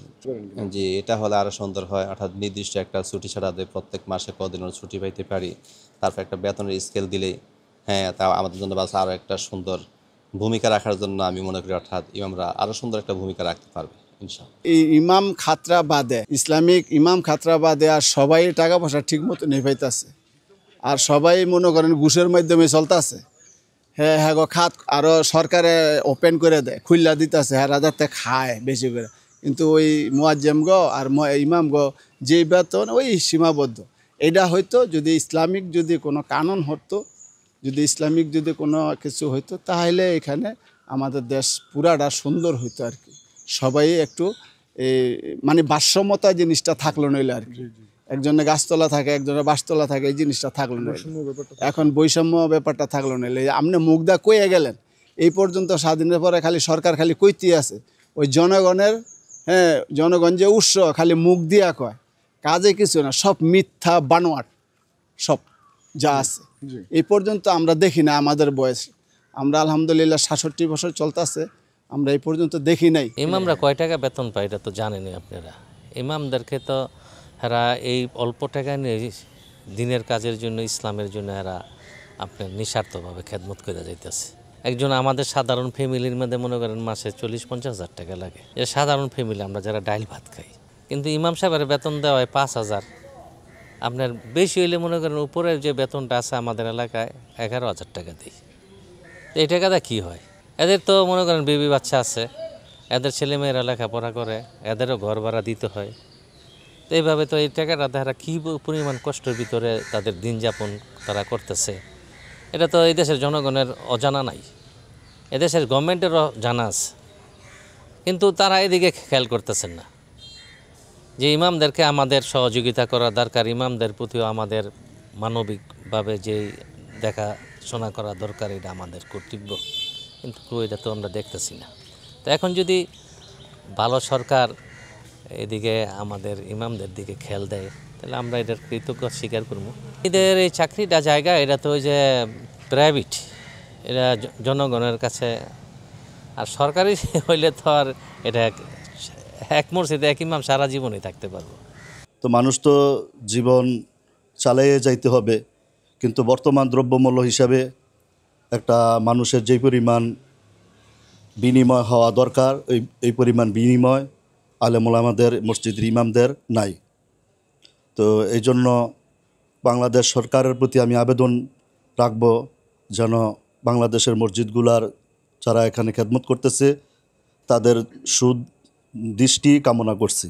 কারণ আলেম ওলামারা সবসময় তার এলাকার মানুষদেরকে ভালোর দিকে নেওয়ার চেষ্টা করে।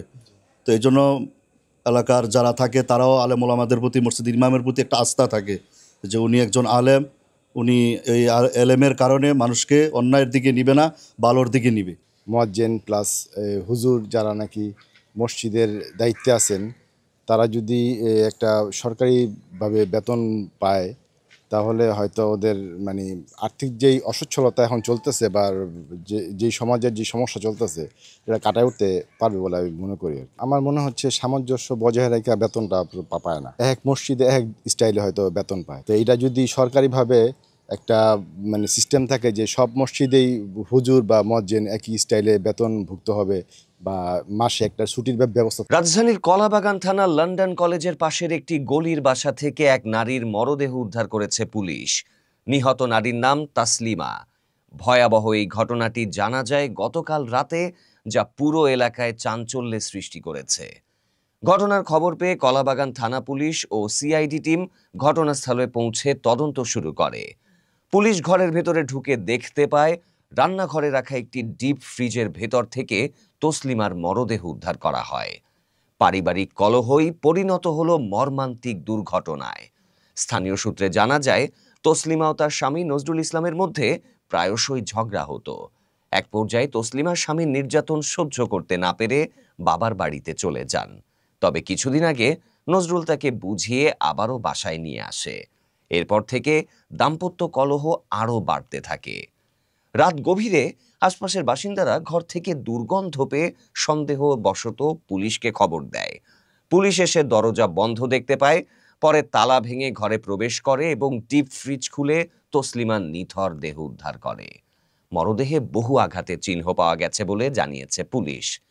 তসলিমার মরদেহ উদ্ধার করে ঢাকা মেডিকেল কলেজ হাসপাতালে পাঠানো হয়েছে ময়না তদন্তের জন্য। তসলিমার চাচাতো ভাই জানান, তসলিমা ও তার স্বামীর মধ্যে প্রায়শই মারামারি হতো। তার স্বামী নেশাগ্রস্ত ছিল, তসলিমাকে নিয়মিত প্রহার করত। তারপর তো আমরা আসার পর থানায় যাই প্রথম, তারপর আইনি ব্যবস্থাভাবে আমরা তাদেরকে নিয়ে আসি। মানে ধারণা তো এরকম ছিল না, মারধর করতো মানে। অন্যদিকে তসলিমার মেয়ে সাংবাদিকদেরকে বলেন, আমার মা কোনো খারাপ কাজে জড়িত ছিলেন না। বাবা সব সময় নেশা করত, মাকে মারত। মা ভালো ছিলেন, আমি চাই আমার বাবার ফাঁসি হোক। তো যখন আমাদের সন্দেহ এগুলোর মধ্যে কিছু হয়েছে, তখন একটা দুইটা নামানোর পর আম্মুর ওনার দেখতে পাই, তখন ওনাদের ধারণা এখানে আম্মু। তারপর সিআইডি ওনারা সবাই আসার পর আম্মুকে বের করা হয়। কলাবাগান থানার ভারপ্রাপ্ত কর্মকর্তা জানান, এটি একটি পরিকল্পিত হত্যাকাণ্ড। পারিবারিক দ্বন্দ্ব থেকেই হত্যার সূত্রপাত হতে পারে। মরদেহের আলামত, রক্তের দাগ এবং ডিপ ফ্রিজের ভেতরে চিহ্ন সংগ্রহ করা হয়েছে। তদন্ত চলমান। হাজব্যান্ড ওয়াইফের সমস্যা ছিল, সেই সমস্যা থেকেই এই হত্যাকাণ্ড।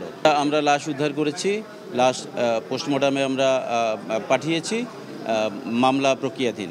অলরেডি আমাদের টিম কাজ করছে, আমরা যত দ্রুত সম্ভব তাকে আমরা আইনের আওতায় নিয়ে আসবো। সিআইডি টিমও আলামত সংগ্রহ করে ডিএনএ ও ফিঙ্গারপ্রিন্ট বিশ্লেষণের প্রস্তুতি নিচ্ছে। এই ঘটনায় তসলিমার স্বামী নজরুল ইসলাম পলাতক, তাকে গ্রেপ্তারের জন্য অভিযান চালাচ্ছে পুলিশ। এই ঘটনায় কলাবাগান থানায় হত্যা মামলা দায়েরের প্রস্তুতি চলছে। কলাবাগানের এই মর্মান্তিক ঘটনাটি এখন গোটা রাজধানীর আলোচনার বিষয়। এক নারীর মৃত্যু, ডিপ ফ্রিজে লুকানো দেহ এবং পারিবারিক নির্যাতনের এমন নির্মম পরিণতি সমাজে কোনো দলই পরিপূর্ণ নয়। যে দলই বলেন, এনসিপি বলেন, জামাত শিবির বলেন বা আপনার বিএনপি বলেন, যেটাই বলেন, আপনার কারণ বাজারের কথা যদি আমি বলি, দেখেন একদিক দিয়ে সন্দেহ হচ্ছে, আরেক দিকে কি করতেছে, পোটলা নিয়ে নিয়ে গাঁজা বিক্রি করতেছে। হ্যাঁ, আপনার প্রশাসনের কথা বলেন, এখানে পুলিশ দ্বারা আছে, এখানে আপনার গাঁজা বিক্রি করতেছে। আমার দল গঠন আমি তো চাইলে আমি নিজেও দল গঠন করতে পারি। আমি একটা নাম দিয়ে দিলাম এবিসি দল গঠন, আমি নাম দিলাম আমার দলের নাম এবিসি। আর আমি যে এবিসি দল গঠন করছি, অবশ্যই তো আমার কোনো উদ্যোগ থাকবে, পরিবেশটাকে কিভাবে কি রাখতে হবে বা কোন জায়গায় কি কাজ করতে হবে, এগুলো তো থাকবে। এগুলো তো কোনো কিছু নাই। আপনার কারণ বাজারের কথা যদি আমি বলি, দেখেন একদিক দিয়ে সন্দেহ হচ্ছে, আরেক দিকে কি করতেছে, পোটলা নিয়ে নিয়ে গাঁজা বিক্রি করতেছে। হ্যাঁ, আপনার প্রশাসনের কথা বলেন, এখানে পুলিশ দ্বারা আছে, এখানে আপনার গাঁজা বিক্রি করতেছে, ওনারা কিছু বলতেছে না। হ্যাঁ, অনেকটা ছোট থেকে বড় করে যত বড় ধরনের যে মানুষ আছে আসে, নিয়ে যায়, খায়, ইয়ে করে। তো এই যে পরিবেশগুলো যে বিশৃঙ্খলা হচ্ছে, এগুলো তো কেউ দেখতেছে না। আমার দল গঠন আমি তো চাইলে আমি নিজেও দল গঠন করতে পারি। আমি একটা নাম দিয়ে দিলাম এবিসি দল গঠন, আমি নাম দিলাম আমার দলের নাম এবিসি। আর আমি যে এবিসি দল গঠন করছি, অবশ্যই তো আমার কোনো উদ্যোগ থাকবে, পরিবেশটাকে কিভাবে কি রাখতে হবে বা কোন জায়গায় কি কাজ করতে হবে, এগুলো তো থাকবে। এগুলো তো কোনো কিছু নাই। এটা যতটুকু ধারণা করা যায়, আমার ফ্রেন্ডও ছিল ডাকসু নির্বাচনে ডিউতে, ঢাকা ইউনিভার্সিটির। তো মোটামুটি ওদের এখানে শৃঙ্খলাবোধ ছিল, নির্বাচনে কেউ দ্বিধাদ্বন্দ্বিতা হয়নি বা কাউকে জোরপূর্বক করা হয়নি যে আপনি এটা করেন বা ওইটা করেন। ঠিক আছে, তো দেখা গেছে যে এখান থেকে যদি ওরা ভালো কিছু করতে পারে, যারা আসছে জামাত শিবির বা যে এখন ডাকসু নির্বাচন হয়েছে, যদি ভালো কিছু করতে পারে বা এই সাধারণ জনগণের যদি একটা ভয়ভীতি দূর করতে পারে যে না আমরা আপনাদের পাশে আছি বা কিছু একটা করতে পারি, ওই হিসেবে দেখা গেল যে সুশৃঙ্খলভাবে ওদের কিছু একটা করা যেতে পারে। আসলে আগামী নির্বাচনে যেটা আসবে, যে ফেব্রুয়ারিতে তো হওয়ার কথা, ফেব্রুয়ারি বা মার্চের মধ্যে হওয়ার কথা। তো এই প্রেক্ষিতে দেখা গেছে যে আপনার যে দলগুলো আছে, কোনো দলই কিন্তু পরিপূর্ণ নয়, কোনো দলই পরিপূর্ণ নয়। যে দলই বলেন, এনসিপি বলেন, জামাত শিবির বলেন বা আপনার বিএনপি বলেন, যেটাই বলেন, ঠিক আছে, পরিপূর্ণ নয়। কি কারণে? প্রেক্ষিতে দেখা গেল ওনারা এখন ওনাদের ভোজ কীভাবে ভরবে ওই টেনশনে আছে, তাই না? যেহেতু একটা দল 14-15 বছর শাসন করছে, নিয়মিত রাখছে, ঠিক আছে, এই 15 বছর করছে, অবশ্যই উনি অনেক উন্নতি করছে, এটা আমরা দেখছি, অনেকের বিবৃতি দেখছি, অনেকের খবর শুনছি। মোটামুটি অল ওভার দেখা গেছে উন্নয়নশীলের দিকে নিয়ে গেছে বাংলাদেশটাকে। এরকম ওনারাও যদি করতে পারে বা এই সুষ্ঠু পরিচালনা করতে পারে, তাহলে দেশটা ভালো থাকবে। এটা যেই পার্টি যাক, যে বিএনপি যাক, জামাত যাক, যেই যাক, আমাদের সুস্থ নির্বাচন দরকার। সরকার পতনের পর বেশি বাড়ছে আর কি। সরকার পতনের পর ওনারা এটা আর কি অতিরিক্ত করতেছে, অটো রিক্সাওয়ালারা অ্যাক্সেস করতেছে বেশি। এমন হয় নির্বাচন সবাই মিলেমিশে করাই দরকার। দেশের সবাই যে জনগণ, আওয়ামী লীগ, বিএনপি, জামাত, মানে সবাই আমরা দেশের গুলাতে সবাই চাই আমরা সবাই মিলেমিশে নির্বাচন করা দরকার। হ্যাঁ, দ্রুত নির্বাচন হলে আমার মনে হয় যে এটা একটা সমাধানে আসবে। দলীয়ভাবে একটা সরকার গঠিত হইলে এটা একটা সেডেলে আসবে। খুব কঠিন অবস্থায় আছি, আল্লাহ কঠিন অবস্থা রাখছে, মানে ধরুন জমা তুলতে পারি না, এরকম অবস্থা। আমরা এটা যেই পার্টি যাক, যে বিএনপি যাক, জামাত যাক, যেই যাক, আমাদের সুস্থ নির্বাচন দরকার। আমাদের বিশ্বাস জামাত যখন আর নামাজ যখন পড়ে, তাহলে ইসলাম কায়েম করতেই পারে। আমার তো মনে হয় সবাই মিলেমিশে নির্বাচন করা দরকার। আমার মনে হয়, আপনাকে ধারণা কি? আমার মনে হয় নির্বাচন সবাই মিলেমিশে করাই দরকার। দেশের সবাই যে জনগণ, আওয়ামী লীগ, বিএনপি, জামাত, মানে সবাই আমরা দেশের গুলাতে সবাই চাই আমরা সবাই মিলেমিশে নির্বাচন করা দরকার। যে কোনো দলীয় সরকার আসলে, বিএনপি আসুক, যেই কোনো দলীয় আসুক, ওদের আয়ত্তের দেশটা ওদের আয়ত্তে যাবো, শাসন করবো, হেরা স্বাধীনভাবে শাসন করবো, এটি তো দরকার। অটো রিক্সা ভাড়াতে আমাদের ভাড়া কমে গেছে এক। দ্বিতীয়ত আপনার মনে করেন রাস্তা চলাচল করা যায় না, অতিরিক্ত গ্যাদারিং। ওনারা একটু জায়গা পাইলে ওনারা কোনো বড় গাড়ি ছোট গাড়ি বাসে না, যেখানটা সেখানটা ঢুকায় দেয়, উল্টা যায়, রং পার্কিং করে, রংভাবে যাতায়াত করে। এদের কারণে সবাই, আমার না সবারই চলাফেরা সমস্যা হইতেছে। সরকার পতনের পর বেশি বাড়ছে আর কি। সরকার পতনের পর ওনারা এটা আর কি অতিরিক্ত করতেছে, অটো রিক্সাওয়ালারা অ্যাক্সেস করতেছে বেশি। হ্যাঁ, দ্রুত নির্বাচন হলে আমার মনে হয় যে এটা একটা সমাধানে আসবে। দলীয়ভাবে একটা সরকার গঠিত হইলে এটা একটা সেডেলে আসবে। আলহামদুলিল্লাহ আশা করি যদি যেভাবে দেশ আছে এভাবে যদি নির্বাচন দেয় তাহলে সুষ্ঠু নির্বাচন হতে পারে। ওনারা দেশের সম্বন্ধে কি বুঝে না বুঝে আমি জানি না, কিন্তু জামাত যদি ক্ষমতায় আসে ওনারা দেশ চালাইতে কষ্ট হবে। কষ্ট হওয়ার কারণ ওনারা তো কোনো সময় ক্ষমতা ছিল না, আর এবং কি ওনাদের ওই ব্যাপারে অভিজ্ঞতা নাই। না ইউনিট সরকার আসার পরে মোটামুটি আমরা ইনশাল্লাহ হাসিনার আমল থেকে একটু ভালো আছি, সুস্থ আছি, মোটামুটি গাড়ি চালা শান্তি পাইতেছি, কেস মামলা থেকে বাঁচতে আছি। 3বার কোনো ভোট দিতে পারি না, আওয়ামী লীগের আমলে কোনো ভোটই দিতে পারি না, কেন্দ্রে যাইতে পারি না। কেন যাইতে পারি না? গেলে কয় যে তোমার ভোট হয়ে গেছে চলে যাও, ভোট দেওয়া লাগবো না। কেন্দ্রের সামনে গেলে দৌড়াইয়া দিছে, বাগায়া দিছে, কেন্দ্রে যাইতে দেয় না, বলে যে ভোট হয়ে গেছে, ভোট লাগবো না, যাও গা। ইনশাল্লাহ পারবো, যেভাবে দেশ আছে এভাবে যদি চলে তো ইনশাল্লাহ আমরা আমার পছন্দের যে প্রার্থী আমি ওই প্রার্থীতে ভোট দিতে পারবো। নির্বাচন সুষ্ঠু হবে ইনশাল্লাহ, রাইতে ভোট হবে না, এবার দিনই হবে। আওয়ামী লীগের বিরুদ্ধে কেউ কথা বলতে পারতো না, নাটক হইতো, রাত্রে আটক করতো, এটি তো ছিল, কেউ করতে পারি নাই 17 বছরে। এখন তত্ত্বাবধায়ক সরকার এসে সুষ্ঠু নির্বাচন দিবে, দেশের মানুষ জনগণ ভালো থাকবে, যে সরকার আসবে সরকারের ক্ষমতা বুঝাই দিবে, দেশ পরিচালনা হবে নির্বাচিত সরকারের আন্ডারে। এই তো আমরা চাই, সাধারণ জনগণ মানুষ, এর বেশি কেউ চায় না। আগের মতন বিএনপি থাকবে না, তো বিএনপি পরিবর্তন হয়ে গেছে, আগামীতে বিএনপি ক্ষমতা আসে ভালো হবে। আগের তারিখ যা নাই, পরিবর্তন হয়ে গেছে, সে তার কথা তো কেউ মানে না, বিএনপির বলা তার কথা মানে না। তার একটা ব্যর্থ হলো আমরা রুটপাট করে খাইতে চাই, এটা হলো আমক ব্যর্থতা। বিএনপির পোলাপানি ব্যর্থ, ধৈর্য সহ্য কম, আমার ধৈর্য নাই। তো সুষ্ঠু নির্বাচন হবে, যে ক্ষমতা আসে তাই ক্ষমতা পাবে। অবশ্যই আমি ভোট কিনতে যাবো, আমি দানের শেষে ভোট দিব। সব দিকে সাইডে বিএনপির দেখা উচিত, প্রত্যেকটা ক্ষেত্রের ভিতরে। নির্বাচন সুষ্ঠু হবে ইনশাল্লাহ, রাইতে ভোট হবে না, এবার দিনই হবে। বিগত আমলে দেখছি আমাদের ফখরুদ্দিন সাহেব, উনি শেখ হাসিনাকেও জেরা করার জন্য আদালতে নিয়ে গেছেন, খালেদা জিয়াকে নিয়েছেন, সর্বোপরি সবাইকে দুর্নীতি যাতে না হয় সেই ব্যবস্থা করছিলেন। আমাদের একটাই টার্গেট, আমাদের এই মাননীয় উপদেষ্টা ডক্টর ইনু সাহেবের কাছে, উনি নিরপেক্ষভাবে, ওনার টাকার অভাব নাই, ওনার কোনো কিছুর অভাব নাই, আল্লাহ দিলে উনি প্রত্যেকটা দেশে স্বয়ংসম্পূর্ণভাবে যে সম্মানটা পায় এই সম্মানটা কোথাও আর পায় না। তাহলে ওনার কেন এই সবার সাথে এই ঈদে চলতে হবে? উনি ওনার স্টেট কার্ড, যেহেতু উনি প্রধান উপদেষ্টা, উনি ওনার উপদেষ্টা মণ্ডলী নিয়ে, গণ্যমান্য যারা আছে তাদেরকে নিয়ে, ওনার ব্যক্তিত্ব গুণে উনি সবাইকে দুদকের আওতায় এনে বিচার করুক। শুধু ফ্যাসিস্ট নিয়ে থাকলে হবে না। ফ্যাসিস্ট কে না, আমাদের এরশাদ ছিল, এরশাদকে আমরা কি বলছি? স্বৈরাচার। এখন বর্তমানে এই শেখ হাসিনা, এরা ফ্যাসিস্ট আমাদের কাছে। আমরা চাই না এরকম কেউ আর আসুক, আমরা চাই না এরকম। তাই আমার একটা আহ্বান ডক্টর ইউনূসের কাছে, উনি যেন এইগুলা সুষ্ঠুভাবে তদন্ত করে সঠিক বিচারটা করে, তাহলে আমাদের এই দুঃখী মানুষের, মেহনতি মানুষের কষ্ট বুঝবে। হ্যাঁ, একটা সংস্কারের কথা আছে, সংস্কারটা হলে, সংস্কারে কি করা যায়, কিভাবে বসা যায়, এটা হলে তারপর নির্বাচন দ্রুত দিলেও সমস্যা নেই। যেহেতু একটা উপদেষ্টা মণ্ডলী আসে 3 মাসের সময় নিয়ে নির্বাচন দিবে, তারা চলে যাবে। আমাদের সরকার ব্যবস্থা যে পরিস্থিতি, এই পরিস্থিতিতে আমি চাই ডক্টর ইউনূস এখন না যাক। উনি ওনার ব্যক্তিত্ব গুণে উনি এই দেশটারে আরেকটু সচেতন করুক।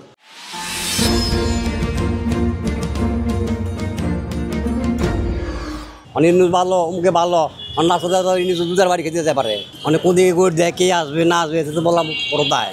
এই তো পরিকল্পনা। শুনেন, একটা জিনিস কি, যায় হ্যাঁ ভালো যায়, খারাপ করে খারাপ বদনাম ওঠে। পরবর্তী যাই আছে, কোনোদিন তো কয় না যে অমুকে খারাপ করে গেছে, অমুকে ভালো করে গেছে। খারাপ বদনাম তো বেশিরভাগ আমদি কোন, বিএনপি কোন, যাই কো সেটাই। কোনো সরকার তো বলে না যে আমি এই কাজটা করে গেছি, আমার প্রশংসা করে, তা তো না, সবই তো বদনাম ছাড়া তো কেউ যাইতে পারে নাই।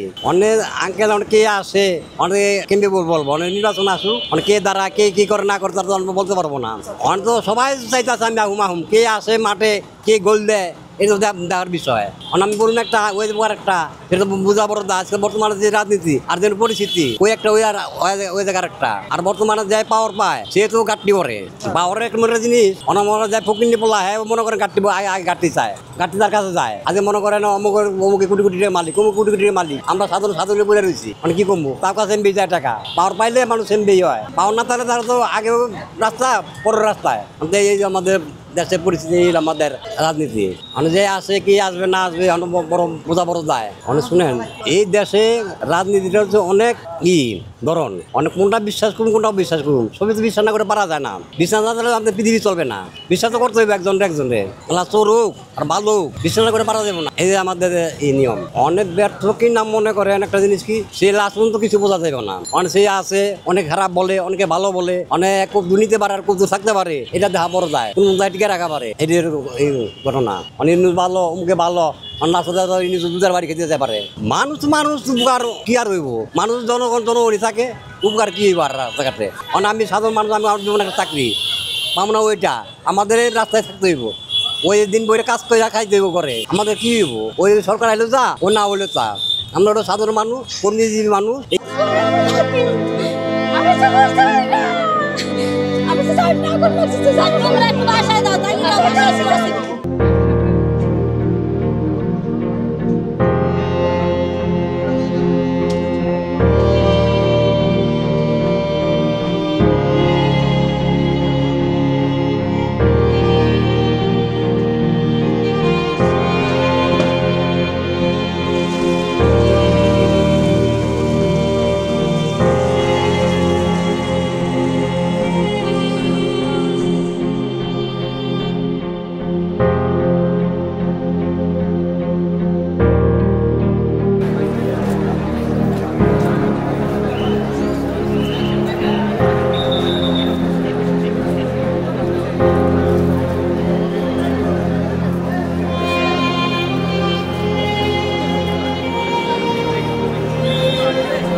আমি মনে করি আগে যেদিন যায় ওদিনই ভালো যায়, যেদিন আয় ওদিনই খারাপ। আর এখন 300 টাকা কামাই করতে খুব জান বাইরে যায়। 1 কেজি তরকারি কিনতে গেলে 120-30।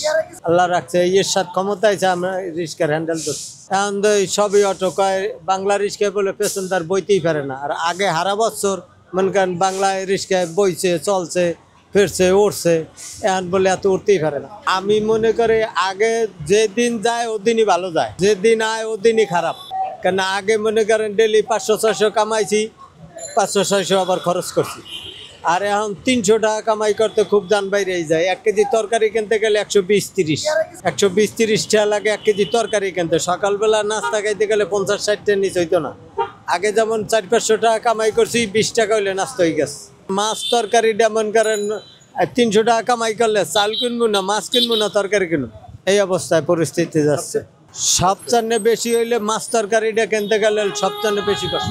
ওই সরকার যা ছিল তো ভালোই ছিল, কিন্তু এই যে ঈদেরই যাওয়ার পর থেকে এই যে শুরু হয়ে গেছে। এরকম একজন সরকার হোক যাতে দুর্নীতি, তারপরে আপনার যে দুর্নীতি যাতে কমে, এরকম একজন লোকা হোক, সঠিক লোকা হোক, যাতে আপনি কোনো দেশে পরিবার যে ভালো থাকে, আপনার দেশে হাওয়া বাতাস যে, তারপর আপনার যে কিছু পুলিশ আছে রাস্তাঘাটে, আপনার সার্জেন মার্জন আছে, আমাদের জন্য সমস্যা হয়, গাড়ি চালাইতে গেলেও সমস্যা হয়, অনেক কিছুই দেখি, কিন্তু বাট কিছু বলার নাই। কিছুদিন আগে আপনার মনে করেন এই যে 27 নম্বর গাড়ি ধরছে। মেইন রোডে তো ওঠে নাই, আমরা ভিতরেই আসছিলাম, কিন্তু ভিতরে তারপরে ভিতরে নিয়ে গাড়িগুলো ধরে নিয়ে গেছে, অনেকগুলো গাড়ি নিয়ে গেছে। একটা বয়স্ক লোক, বৃদ্ধ লোক, তারও বন্ধু ছাড় দেয় না, সে পাও পরে বন্ধু ধরছে, তারপরে আর ছাড় দেয় না, গাড়ি নিয়ে গেছে। তা আমরা চাই যে সঠিক একজন লোক আসুক, রাস্তার পরিচিতি ভালো হোক, আর দেশে যাতে আরো উন্নত হয়, এটাই আমরা কামনা করি। গাড়ি নিয়ে আমার অনেক, এই যে একটা গাড়ি বাইরে আছে, সিটি কর্পোরেশনের তরফ থেকে একটা গাড়ি বাইর করছে 2.5 লাখ টাকা করে গাড়ি। ওই গাড়িগুলো বাইর করলে এই গাড়ির উপরে প্রেশার দিবে, তাহলে এই যে গাড়ির পিছিয়ে হাজার হাজার শ্রমিক আছে, এরা যাবে, এরা কোথায় যাবে, কি করবে? আর 90% আপনি এই গাড়িগুলো নামার পরে আপনি চিন্তায় অনেক কিছু কমে গেছে। যদি এই গাড়িগুলো বন্ধ করে তাহলে চিন্তায় আবার পারবো, এটুকুই আমার বলা, আর কিছু না। আল্লাহ যেই আসুক ক্ষমতায়, যেই আসুক, আমরা চাই যে সুস্থ একজন লোক আসুক, ভালো একজন সরকার গড়ি হোক। সরকার তো যে কোনো একজন সরকার আসুক, দেশের যাতে উন্নত হয়, আরো যে দেশ যে সামনে কিভাবে আগে নেওয়া যায়, ওরকম একজন লোক আসুক। আমি সরকার আসলে কি করব তা নিজেও জানি না, কেউ করতে পারবো। এখন এই সরকার না আসা পর্যন্ত কোনো কিছু বলা যাবে না। ওই সরকার যা ছিল তো ভালোই ছিল, কিন্তু এই যে ইদানিং যাওয়ার পর থেকে এই যে শুরু হয়ে গেছে। সরকার তো চাই আমরা ভালো সরকার চাই। এখন যদি আসার পরে এখন যদি ভালোর কথা কয়া, যদি আইসা যদি আবার খারাপ কাম করে, তাহলে তো করার কিছু, মানে ওই তো দিন হিসাবে কথা কবি, ওই তো আর খারাপ কামে যাবি না। এখন যদি চাইও যদি চাচ্ছে করার কিছু নেই, না নির্বাচন এবার আলাদা সুস্থি হবে। হ্যাঁ, ভোট তো দিতে পারবো, ভোটের ওখানে যাওয়ার আগে কয় ভোট হয়ে গেছে, তোর ভোট দেওয়া লাগতেছে না। আমরা ভাবছিলাম একটা ভালো পরিবর্তন হবে, কিন্তু আমরা পরিবর্তনে কিছু দেখছি না, আরও আমাদের নিরাপত্তাহীনতায় ভুগছি। আগে আমরা যেখানে সেখানে আমরা বেড়াইতে পারতাম, এখন আমরা বের হই না, ভয় লাগে কোথায় ছিনতাইকারী আইসা পড়বে, কোথার থেকে কে আইসা আমাদেরকে লুট করে নেবে। বিগত সরকার যেভাবে মনে করেন নিজের ক্ষমতার জোরে নির্বাচন করেছে, কিন্তু দেশের ফায়দা হয় না, লস হয়েছে। এখনও যদি কেউ যদি এরকমভাবেই নির্বাচন করে ফেলায় জোরে, তাহলে তো ভবিষ্যতে আমাদের জন্য সমস্যাই হবে, আবার এরকম হাঙ্গামা লাগবে, অভ্যুত্থান হবে। আমার যতটুকু মনে হয়, যদি আইন প্রশাসন বাহিনী যদি ওইখানে স্টক থাকে, একটা ইয়াবাও ঢুকবে না বাংলাদেশ, ওদের দুর্বলতা আছে। আর ছোটোখাটো ব্যবসায়ী আছে, ওরা পুলিশেই চালায়, ওদেরকে পুলিশেই চালায়, এটা একদম নিশ্চিত। মাদক ভাই আমার কেন, সবারই জন্য মাদক ক্ষতিকর। মাদক বলতে কি, সিগারেটটাও একটা মাদক, এই যে সিগারেট খাইতেছে এটাও মাদকের ভিতরেই পড়ে, এটাও ক্ষতিকারক জিনিস, এটা সবার জন্যই ক্ষতি। আমার জন্য যে সেবন করে তার জন্যও ক্ষতি, মনে করেন আমি সেবন করলাম, আমি ঘরে গেলাম, আমার বাচ্চা নিল, তো আমার বাচ্চারও ক্ষতি, সবার জন্যই ক্ষতি, সবাইকে এটা পরিহার করা। ভোট যদি সুষ্ঠু নির্বাচন হয় তাহলে ভোট দেওয়ার ইচ্ছা আছে, আর সুষ্ঠু না হলে তো দরকারই পড়ে না। আমরা মোটর রিক্সা ছিল না, আমরা ইনকাম ভালো ছিল, আমরা ইনকাম করছি ভালো। যদি একবারে অন্তত 2 মাসের লাগে ডান ভিন্ন ফেলা তো, তাহলে আর মোটর রিক্সা বাইরে হইল, নইলে সরকার ইচ্ছা করলে কিন্তু মামা পারে। আইরুজি পরিস্থিতি খারাপ হন বর্তমান, আগে ভালো ছিল খারাপ হওয়ার কারণ মোটর রিক্সা নিষিদ্ধ হইল কত, বর্তমান সরকারের নিষিদ্ধ দিত। সরকার ইচ্ছা করে যে 24 ঘন্টার ভিতরে ঢাকা মুক্ত করে লাম, ওটু মোটর চালিত রিক্সা দেবো না, 24 ঘন্টার ভিতরে শেষ করতে পারবো। এরা 1200 টাকা খায়া ডান ভিনো ফেলা 1 সপ্তাহ লাগে, এই 1 সপ্তাহ পরে ছেড়ে দেয়, আবার মোটর রিক্সা লয়ে বাইরো।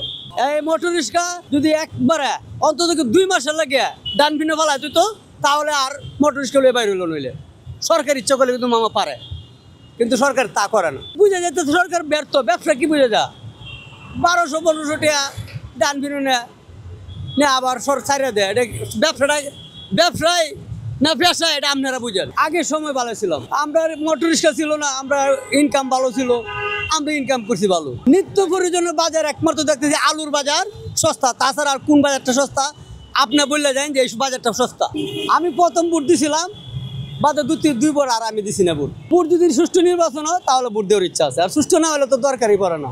এইটা আমি কেমন বলবো, আমি এরশাদের আমলে দেখছি যে বেয়ে গেল দিন, এই কালাতে জিয়া গেছে, আমরা গরিবের দিনে খেয়ে, শেখ হাসিনা যে আমরা দিনে খেয়ে, আমরা কেমনে বলবো কোন সরকার আমলে দিন ভালো যা, এটা আল্লাহ পাক জানে। সরকার তো 3 সরকারি কাজ করছে, সাধারণ লোক মেট্রো রেল করছে, এরশাদ সাহেব বেরিবান দিছে, কালাতে যে রাস্তাঘাটে কম বেশি কাজ করছে, সব সরকারি তো কাম করে, কোন সরকারের কাম না করে। আর বর্তমান আমরা সাধারণ জনগণ, আমরার মতো জনগণ আরো আপনি জিগায় নাকি ভালো না মন্দ, আরো তো জনগণ আছে না। আমি তো বলি মোটর রিক্সা চালু তো ওর পর থেকে আমরা বাংলা রিক্সা লয়ে যারা বাইর হই, আমরা সবাই খারাপ। আমরা চাওয়া মোটর রিক্সা বন্ধ করুক, সবাই কাটতে খাই, যে একটা রিক্সা হেও রিক্সা লাই, আমও রিক্সা চালিত, হেও রিক্সা চালিত, হেও কাটতে খাও, আমও কাটতে খাই, আমরা এটাই মোটর রিক্সার লাগে এক রাস্তাঘাট পার হইতে পারে, কোনো পাবলিক কোনো রাস্তাঘাট পার হইতে পারে না। আমি গেছিলাম আমার এক বন্ধুর দেখতে পঙ্গু হাসপাতাল, আমি যার এই জায়গায় কালিগো মোটর রিক্সা অ্যাক্সিডেন্ট, আমি একজনের দেখতে গিয়ে আমি আরো 10 জনের দেখে আসলাম, আমাদেরকে লাইসেন্স দাও, লাইসেন্স দেন। এই লাইসেন্স হবে কেমন? মনে করেন ট্রেনিং দিবে, তারপরে লাইসেন্সটা হবে। আগে ইন্টারভিউতে যে পাস করবে সে পাইবে লাইসেন্স, আর সে পাইবে অটো। প্যাসেজ শেখ হাসিনা পলাতনের পরে অটো রিক্সার পরিমাণ এত পরিমাণ বাড়ছে যে ঢাকা শহরের রাস্তায় মানুষের জীবনযাপন করা খুবই কষ্টসাধ্য করে দিয়েছে। দিনে যে কতগুলো অটো বানাচ্ছে এটার কোনো সীমা নেই। আমাদের দেশের রোডে এখন সবচেয়ে বেশি অ্যাক্সিডেন্টের কারণ হয়েছে অটো রিক্সা। এই অটোগুলো যে চলতেছে, আরে বেটারা তোরা সিরিয়ালে যা, এরা কেউ সিরিয়ালে মানতে না। 5 আগস্টের পরে এই অন্তর্বর্তীকালীন সরকার আমল অটো রিক্সার ব্যবহার প্রচুর পরিমাণে বেড়ে গেছে এবং তারা যে কোনোভাবে এটা নিয়ন্ত্রণ করতে পারতেছে না। আমরা তো অটো চালাচ্ছি ঠিকই, কিন্তু আমরা ঠিকমতো নিয়মকানুন মানতেছি না। এখন দেখা যাচ্ছে যে মানে এখানে অটো দেখা যাচ্ছে কেউ দেখা যাচ্ছে হঠাৎ করে ডাইন সাইডে চলে যায়, কিন্তু তো বারবার প্রশাসন বলতেছে যে তোরা ডাইন সাইডে যাবি না, যে তোর লাইনে তোমার লাইনে তোমরা চলো। কিন্তু অটোওয়ালা কিছু অটোওয়ালা মানতেছে না, আবার কিছু অটোওয়ালা ঠিকই মানতেছে যে ওরা সিরিয়াল বাই সিরিয়াল যাচ্ছে। আমাদেরকে ঠিক হইতে হবে। আমরা যদি ঠিক না থাকি তো সরকার তো অবশ্যই অটো দিবে। এই দেখেন না, হাজার লক্ষ লক্ষ অটো, দিনে যে কতগুলো অটো বানাচ্ছে এটার কোনো সীমা নেই। দেখেন আপনি মনে করেন যে মোহাম্মদপুর, আদাবর, চাঁদ উদ্যান, এগুলা চরে মরে যায় দেখবেন প্রতিদিন 10,000 20,000 উঠতেছে। এগুলাকে বন্ধ করুক। আমরাও চাই না যে এই এত অটো ঢাকা শহরে থাক। আমরা তো পেটে যাই তো ঢাকা শহর আসছি। এখন মহাজন একটা মহাজন 200-300 গাড়ি করছে। এখন মহাজন বলতেছে যে তোমরা চালাও। এখন তো মহাজনে তো এটা মানতেছে। অটোর জন্য আমরা কোনো পদক্ষেপ নিব না, কেননা অটো ঢাকা শহরে ভর্তি হয়ে গেছে, একবারে ভরা ডাইস। আমরা চাই যে কিছু অটো ওঠে দেব, যে অন্য কিছু নামাই দিলে তাইলে আমরা মনে করেন যে কিছু কাজ আমাদের কিছু দেয়, তাহলে আমরা কাজ করতে পারবো। কিন্তু হট করিয়া যে ওঠে দেয় তাহলে তো মনে করেন কেউ কিস্তির টাকা দিয়ে গাড়ি কিনছে, হ্যাঁ কী করবে? কেউ লোন দিয়া মনে করেন লোন ওঠে টাকা নিছে, কেউ সুদের টাকা দিয়া গাড়ি নিছে। এই লোকগুলো কী হবে? অসহায় হয়ে যাবে। তো ওই জন্য তার আগে কি করতে হবে, যে আমাদেরকে যে কোনো একটা ব্যবস্থার ফয়সালা দিয়ে যে তোমরা এইটা করো, অটো ছাড়ি দিয়া এই কাজে যাও। 8 আগস্টের পর থেকে যে অটোগুলো বাড়তেছে, বললাম না যে প্রতিদিন 20,000 30,000 উঠতেছে। এই যে ধান মনে করেন আপনার চরে যাবেন, দেখবেন প্রতিদিন নতুন অটো উঠতেছে। এই যে দেখেন নতুন অটোগুলো এগুলো উঠতেছে। কিন্তু আমরা চাচ্ছি কি যে এত অটো যদি না উঠে, ঢাকা শহরে কম থাকবে। একবারে অতিরিক্ত অটো থাকাটা ঠিক না, কেন আইন তো মানতেছে না। দেখা যাচ্ছে যে এই অটোগুলো যে চলতেছে, আরে বেটারা তোরা সিরিয়ালে যা, এরা কেউ সিরিয়ালে মানতে না, ফট করে চলে যাচ্ছে রং সাইডে। কতগুলো গ্রাম থেকে আসতেছে। আর যেগুলা ঢাকা সিটির মধ্যে যেগুলা মানে পুরানা যারা অটো চালায়, রিক্সা চালায়, তারা কিন্তু সিরিয়ালে যাচ্ছে। আর যারা উত্তরবঙ্গ থেকে আসতেছে, যেমন হঠাৎ করে রিক্সা নিছে, দেখেন যে উল্টাং পাল্টাং করে মনে করেন যে অ্যাক্সিডেন্ট করতেছে। আমাদেরকে লাইসেন্স দাও, লাইসেন্স দেন। এই লাইসেন্স হবে কেমন? মনে করেন ট্রেনিং দিবে, তারপরে লাইসেন্সটা হবে। আগে ইন্টারভিউতে যে পাস করবে সে পাইবে লাইসেন্স, আর সে পাইবে অটো। তাছাড়া অন্য আর কেউকে অটো দেওয়া যাবে না। অটো রিক্সার আমি কোনো সুবিধাই দেখি না, যা দেখি পুরাটা অসুবিধা। এই শহরের রাস্তায় আগে দেখতাম যেমন সারি প্রাইভেট কারের রাস্তায় যেমন বাধ্য, এখন অটো রিক্সা দেখা যায়। প্যাসেজ শেখ হাসিনা পলাতনের পরে অটো রিক্সার পরিমাণ এত পরিমাণ বাড়ছে যে ঢাকা শহরের রাস্তায় মানুষের জীবনযাপন করা খুবই কষ্টসাধ্য করে দিয়েছে। আমরা যে রোডে ঢুকি, সেটা শহর ভিত্তিক হোক, গ্রাম অঞ্চল হোক, সব জায়গায় অটো রিক্সার প্রচুর ব্যবহার। আর এটা দেশের বিদ্যুৎ খাতে বিশাল বড় ক্ষতি করতেছে, প্রচুর পরিমাণে বিদ্যুৎ খাচ্ছে এবং এই রাস্তাঘাটে হুট করে ঢুকা দিচ্ছে। সামনে গাড়ি দেখতেছে না, পিছে গাড়ি দেখতেছে না, হুট করে ঢুকা দিচ্ছে, যার কারণে যে কোনো মুহূর্তে একটা অ্যাক্সিডেন্ট ঘটতেছে। এই আমাদের দেশের রোডে এখন সবচেয়ে বেশি অ্যাক্সিডেন্টের কারণ হয়েছে অটো রিক্সা। আমরা চাই এই সরকার যে কোনো মূল্য হোক, যত দ্রুত সম্ভব হোক, যতভাবে আইনি প্রয়োগ আছে সব ব্যবহার করে অটো রিক্সাগুলো তুলে দেওয়া হবে। 5 আগস্টের পরে এই অন্তর্বর্তীকালীন সরকার আমল অটো রিক্সার ব্যবহার প্রচুর পরিমাণে বেড়ে গেছে এবং তারা যে কোনোভাবে এটা নিয়ন্ত্রণ করতে পারতেছে না। এই জায়গায় প্রশাসনের অনেক গাফিলতি আছে। আমরা চাই প্রশাসনের ব্যাপারে আরও স্ট্রিক্ট ব্যবস্থা নেই। আমাদের দেশে যতটুকু দেখেন সবাই নেতার মতো ভাব নিয়ে চলে। যেমন একটা অটো রিক্সায় আমি উঠলে আমি বলবো আপনি এখান দিয়ে যান, পুলিশ আমি দেখবো, ট্যাকেল আমি দেবো, আপনি চালান। দেখা যায় পুলিশ ওই সময় কিছু বলতে পারে না, সে যে কোনো দলের রাজনৈতিক দলের হইতে পারে, হ্যাঁ, সে যে কোনো স্থানীয় ব্যক্তি হইতে পারে, পুলিশ ছাড়া দেখে কিছু বলে না, চলার অনুমতি দিয়ে যায়। এখন আমরা চাই যে দেখা যায় যে সন্ধ্যাবেলায় 4তলা 5তলা ফেলাবার উপরে ওই তলা গিয়ে অটো রিক্সা দেখা যায়। আমরা চাই এর ব্যবহার শহর থেকে একেবারে নির্মূল করে দেওয়া হোক।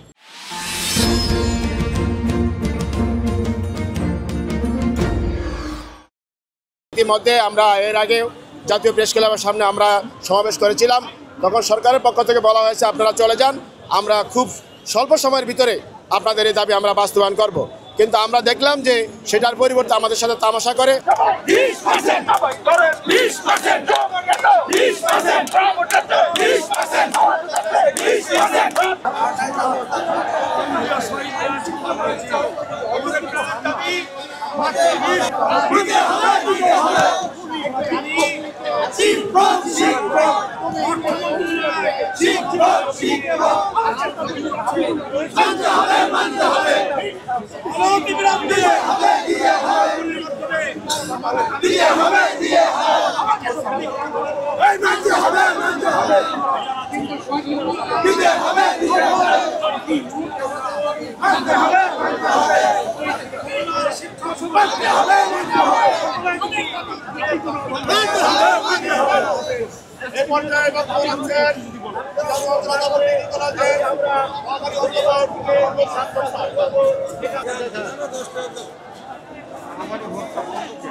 মাত্র 10 টাকা 10-20 কোনটা দিব? আচ্ছা কথা বল, মনিমার সাথে কথা বল।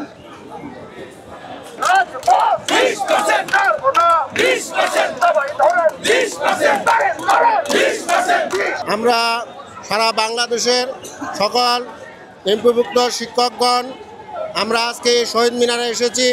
আমাদের দাবি দেওয়া হলো যে 20% বাড়ি ভাড়া, 1500 টাকা চিকিৎসা বাবদ এবং 75% বোনাস, এটা না দেওয়া পর্যন্ত আমরা আমাদের এই রাজপথ ত্যাগ করব না। আমরা সারা বাংলাদেশের যত এমপিওভুক্ত শিক্ষক রয়েছে সকল এমপিওভুক্ত শিক্ষক প্রতিষ্ঠানগুলোকে আমাদের শ্রেণীকক্ষে যে পাঠদান, সমস্ত পাঠদান বন্ধ থাকবে। যতক্ষণ পর্যন্ত আমাদের প্রজ্ঞাপন জারি হবে না ততক্ষণ পর্যন্ত এই শিক্ষকগুলো এইভাবেই অবস্থান করবে। ইতিমধ্যে আমরা এর আগে জাতীয় প্রেস ক্লাবের সামনে আমরা সমাবেশ করেছিলাম, তখন সরকারের পক্ষ থেকে বলা হয়েছে আপনারা চলে যান, আমরা খুব স্বল্প সময়ের ভিতরে আপনাদের এই দাবি আমরা বাস্তবায়ন করব। কিন্তু আমরা দেখলাম যে সেটার পরিবর্তে আমাদের সাথে তামাশা করে মাত্র 500 টাকার একটা পরিপত্র জারি করেছে। আমরা উক্ত পরিপত্রকে প্রত্যাখ্যান করছি। সাথে সাথে পুলিশ যে আমাদের উপরে যে হামলা চালিয়েছে, আমরা সে হামলার তীব্র নিন্দা জানাচ্ছি। আমাদের ইতিমধ্যে সরকারের পক্ষ থেকে বলা হয়েছে যে 1 ঘন্টার ভিতরে তারা একটি ফয়সালা দিবে। আমরা চাই যে সরকার একটি সুন্দরতম ফয়সালা দেখ, আমাদের দাবিগুলি মেনে নেব।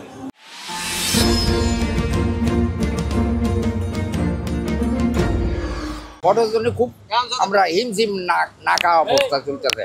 অটোর লাগিয়া কিন্তু ভাড়া মারণ জানা, এই অটো বন্ধ হয়ে যাক, আমাকে কামাই রোজগার শুরু হয়ে যাবে। আমরা তো আন্দোলন করলাম, 2-3 বার গেলাম, তারপরেও বন্ধ করলো না। কইছি ঈদের পরে তো বন্ধ করবো, নির্বাচন দেয় আইছে, নির্বাচনের পরে তো বন্ধ করবো, কিন্তু বন্ধের কিন্তু আলোচনা করি না। যার কম হচ্ছে, খুব কম অটোর জন্য খুব আমরা হিমঝিম নাকা অবস্থা চলতেছে। কমার কারণ হলো অটো চলতেছে, এই জন্য আমাকে আয় রোজগার নাই। তার আগে তো ভালোই হয়েছে আল্লাহর রহমতে। এই অটো বন্ধ হয়ে যাক, আমাকে কামাই রোজগার শুরু হয়ে যাবে। এখন বর্তমানে ওই হাসিনা বলা চলে গেছে, যার পরেই এটা চালু হয়ে গেল। সে যদি অর্ডার যদি দিত তাহলে অবশ্যই এটা বন্ধ হয়ে যেত, সে তো অর্ডার করে না। ফেব্রুয়ারি পরে নির্বাচন হবে, নির্বাচনের পরে কি হয় আমি তো দেখি। এখন বর্তমানে 8টার মতন বিএমপি আছে ক্ষমতা। সেটা এখন জনগণের মন নিয়ে কথা, জনগণের মন নিয়ে কথা, আর কোনো কিছু না। কাজ কে খারাপ করে নেই, ভালোই করছে। খালি কয় জামাতকে একটা ভোট দিও, যদি দেয় জনগণে তাহলে হবে। কম আগের মতন তো ইনকাম নাই, এখন সরকার পাইলেছে, মনে করেন যে যে যেমনি চলতে পারে এইভাবেই রাজনীতির অতি স্বাধীনে ওটুর লাগিয়া কিন্তু ভাড়া মারন জানা আগে ভাড়া মারতাম 600-700 টাকা ভাড়া মারতাম ওটু লাগিয়া ভাড়া জানা বাংলা রিক্সার জিগাই না বাংলা উঠতে জানা ওই যে উঠুটা চলাফেরা করে বইতারে গাড়ি বড় এটা যা 5 মিনিটে একটু আগে জায়গা এটা যা 5 মিনিট পরে যা এটা স্লো চলে না এই কারণে আমরা তো আন্দোলন করলাম 2-3 বার গেলাম তারপরেও বন্ধ করলো না কইছি ঈদের পরে তো বন্ধ করবো নির্বাচন দেয় আইছে নির্বাচনের পরে তো বন্ধ করবো কিন্তু বন্ধর কিন্তু আলোচনা করি না সামনে তো যেটা ভালো মানুষ কম জামাত দিব জামাতের লাগে অগ্রসর করার লাগে সম্ভাবনা আছে বেশি আমারও বাইরে গেছে এক আড়ি শাক আনতে গেলে মনে করেন যে 50 টাকা লাগে এক আড়ি লাল শাক আনলে 25 টাকা লাগে আপনি খাইব কি সারাদিন ইনকাম করি 300-400 টাকা মানে একটা মাছ আনতে গেলে লাগে 700 টাকা তা কি কিনবো বাজারে কিনতেও পারি নাই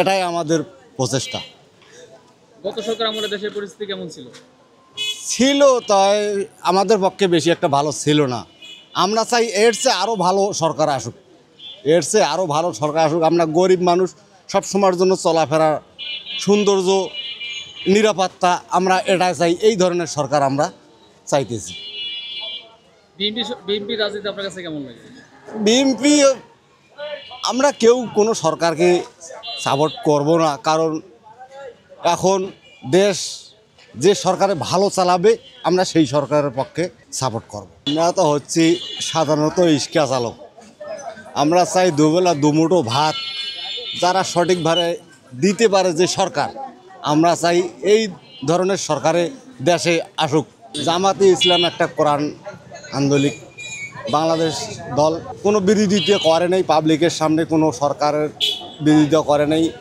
আমরা চাই যে ইসলামিক দেশটা কায়েম হয়ে যাক সুন্দরভাবে নিয়ম নীতি এটি বজায় থাকে আমরা এটাই চাই এখানে কোনো খুন ধর্ষণ চাঁদাবাজি এগুলা নিরাপত্তা থাকবে দুর্নীতি এগুলো যাতে নিরাপত্তায় থাকে আমরা এটাই চাই আমরা রিক্সা চালাই এখন কোথায় সন্ত্রাসীর হাতে পড়ি আবার কোথায় চাঁদাবাজির হাতে পড়ি 10টা টাকা যে হালালভাবে ইনকাম করব এটাও একটা আমরা গ্যারান্টি চাই এই সরকারের কাছে আগামীতে সেই ধরনের সরকার যাতে আসে আমরা এটা প্রত্যাশা করি আওয়ামী লীগ সরকারই ভালো ছিল আমরা ব্যবসা বাণিজ্য আমাদের দিক দিয়ে ভালো ছিল আমরা গাড়ি নিয়ে চলতে পারছি ভালো মানে আমরা তো চাই যে নির্বাচন সুস্থভাবে হোক ঠিক আছে যে ভালো চলতে পারে হ্যাডের লেগেই তো গুণগান গাইতে হয় ঠিক আছে তা আমরা তো যেরকম দেখছিলাম যে আওয়ামী লীগ চলছে তাই আমরা ব্যবসা বাণিজ্য যেরকম চলছে এরকম আমরা চলে ফিরে খাইতে পারছি আগামীতে সরকার চাইতেছি ভালো যে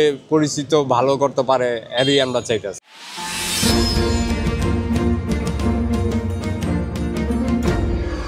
আসলে আমরা বিগত যে নির্বাচনগুলো দেখেছি আমাদের দেশে তো সেগুলো আসলে মানুষের মতামত আমরা দেখতে পাচ্ছি যে কোনোটাই আসলে সুষ্ঠুভাবে হয়নি আমরা আসলে একটি সুস্থ এবং স্বাধীন বাংলাদেশ চাচ্ছি যেই দেশে এই দেশের 18 কোটি জনগণ স্বস্তিতে নিঃশ্বাস ফেলতে পারবে আমরা চাচ্ছি একটা ফেয়ার নির্বাচন ঠিক আছে আমরা চাচ্ছি যে একটা সুষ্ঠু নির্বাচন হোক দেশের মানুষের কল্যাণের জন্য যে সরকার দরকার তারা আসুক আমরা এমন এক বাংলাদেশ চাই যে দেশে হচ্ছে এদেশের নাগরিকদের বেকারত্ব দূর হবে দেশে আসলে হচ্ছে বেকারত্ব সংখ্যা বেড়ে গেছে আমাদের এই জিনিসটার দিকে একটু লক্ষ্য করতে হবে আমরা আসলে একটি সুস্থ এবং স্বাধীন বাংলাদেশ চাচ্ছি যেই দেশে এই দেশের 18 কোটি জনগণ স্বস্তিতে নিঃশ্বাস ফেলতে পারবে আমরা এমন এক বাংলাদেশ চাই যে দেশে হচ্ছে এদেশের নাগরিকদের বেকারত্ব দূর হবে যে এদেশের নাগরিকরা সুন্দরভাবে ভোট দিতে পারবে এদেশের নাগরিকরা স্বাধীন দেশ হিসাবে স্বাধীনভাবে কথা বলতে পারবে আমরা সেই বাংলাদেশ চাই যেমন আমরা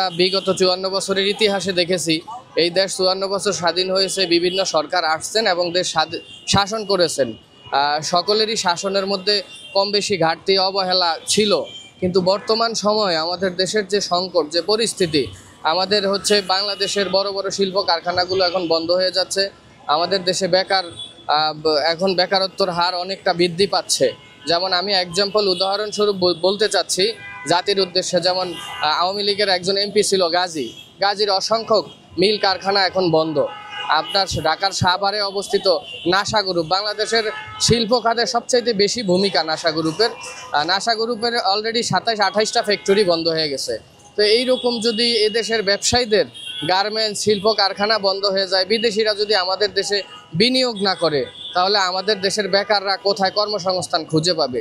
তো আমি চাচ্ছি অতি শীঘ্রই এই সরকার যেন একটা নির্বাচন দেয় এবং নির্বাচনের মাধ্যমে নির্বাচিত সরকার যেন দেশকে সুশৃঙ্খলভাবে পরিচালনা করে।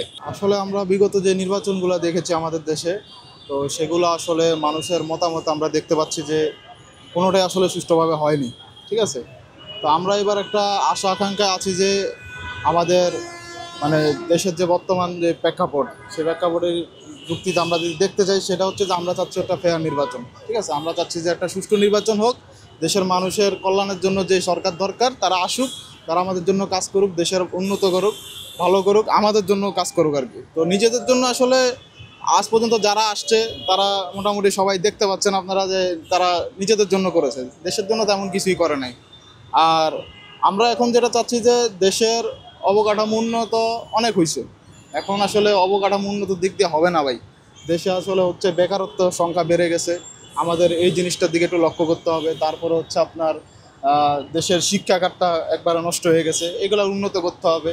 তারপর আপনার চিকিৎসা ব্যবস্থা আছে, আরও যাবতীয় যা আছে আর কি। তো আমরা চাচ্ছি যে একটা সুষ্ঠু নির্বাচন হোক, তার মধ্যে দিয়ে আমরা যারা আছি সাধারণ জনগণ, আমরা সুষ্ঠু নির্বাচন হলে আমরা নিজেদের মনের মতো করে আমরা একটা নির্বাচিত সরকার আমরা আনতে চাচ্ছি, তো যাতে আমাদের দেশের মানুষের উন্নত হয়।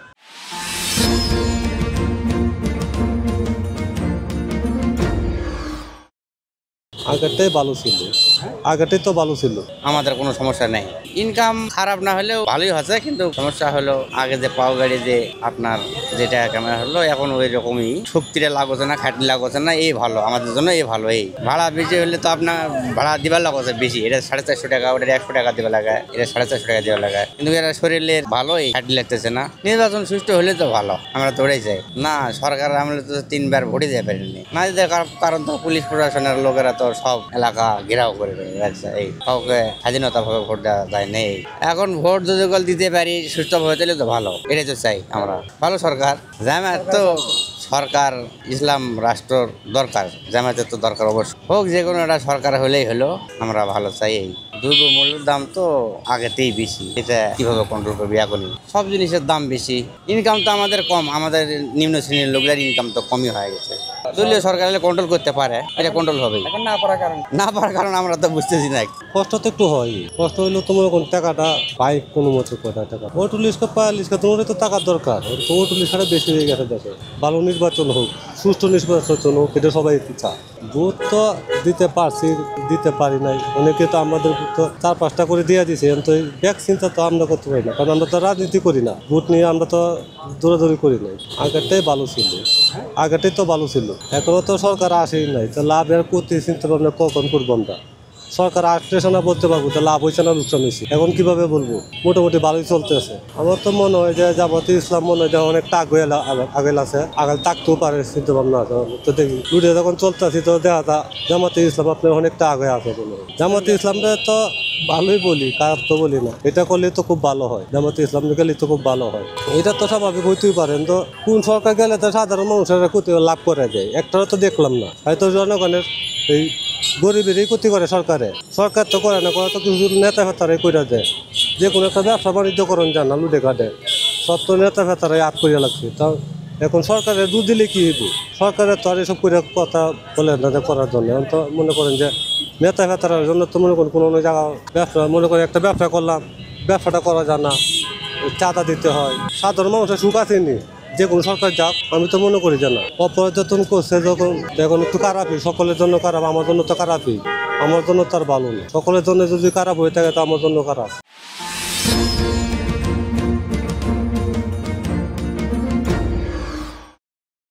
এরা ভাট ক্ষমতা না যাতে এরা ভাট্টর দিয়ে মানুষ মারে। জাতীয় পার্টি দেখছি, কয়েকটা দলে তো দেখলাম, সবাই কিন্তু এক মামা। আপনি যার কথাই কইবেন বর্তমানে, আমি কই আমারটা যাক, আরেকবার চান্স যে আল্লাহ দেয়। ধরতেছে ঠিক আছে যে অটোওয়ালারা কিছু আছে, অটোওয়ালারা গ্যাদারিং করতেছে, আবার আমরা তো কেউ আছে যাই না উড়ে, আর আমরা তো যাই না উড়ি না। আর দ্বিতীয় কথা জাম্পিং এ নাই, গাড়িগুলো তো আমাকে না, গাড়িগুলো আমরা ভাড়া চালাই। জাম্পিং এ গেলে আমরা মালিকের জমা দিতে হয়, ওই যে নেয় যে এদিকে তো শুরু 500 দিতে হইব। এতে আমার ছিনতাইকারী কমাইছে, বেশি দূরে না আমরা দেয়, এই একটা কোপ, একটা কোপ ছিনতাইকারী কমাইছে, এর মধ্যে মধ্যে 100 টাকা মাঝানো খুব কম নেয় নাই। আমি কিছু 100 টাকা কম নেয় বসিলে আমার কমাইছিল, তাহলে 100 টাকা কম নেয় নাই, 500 টাকা দেওয়া লাগছে।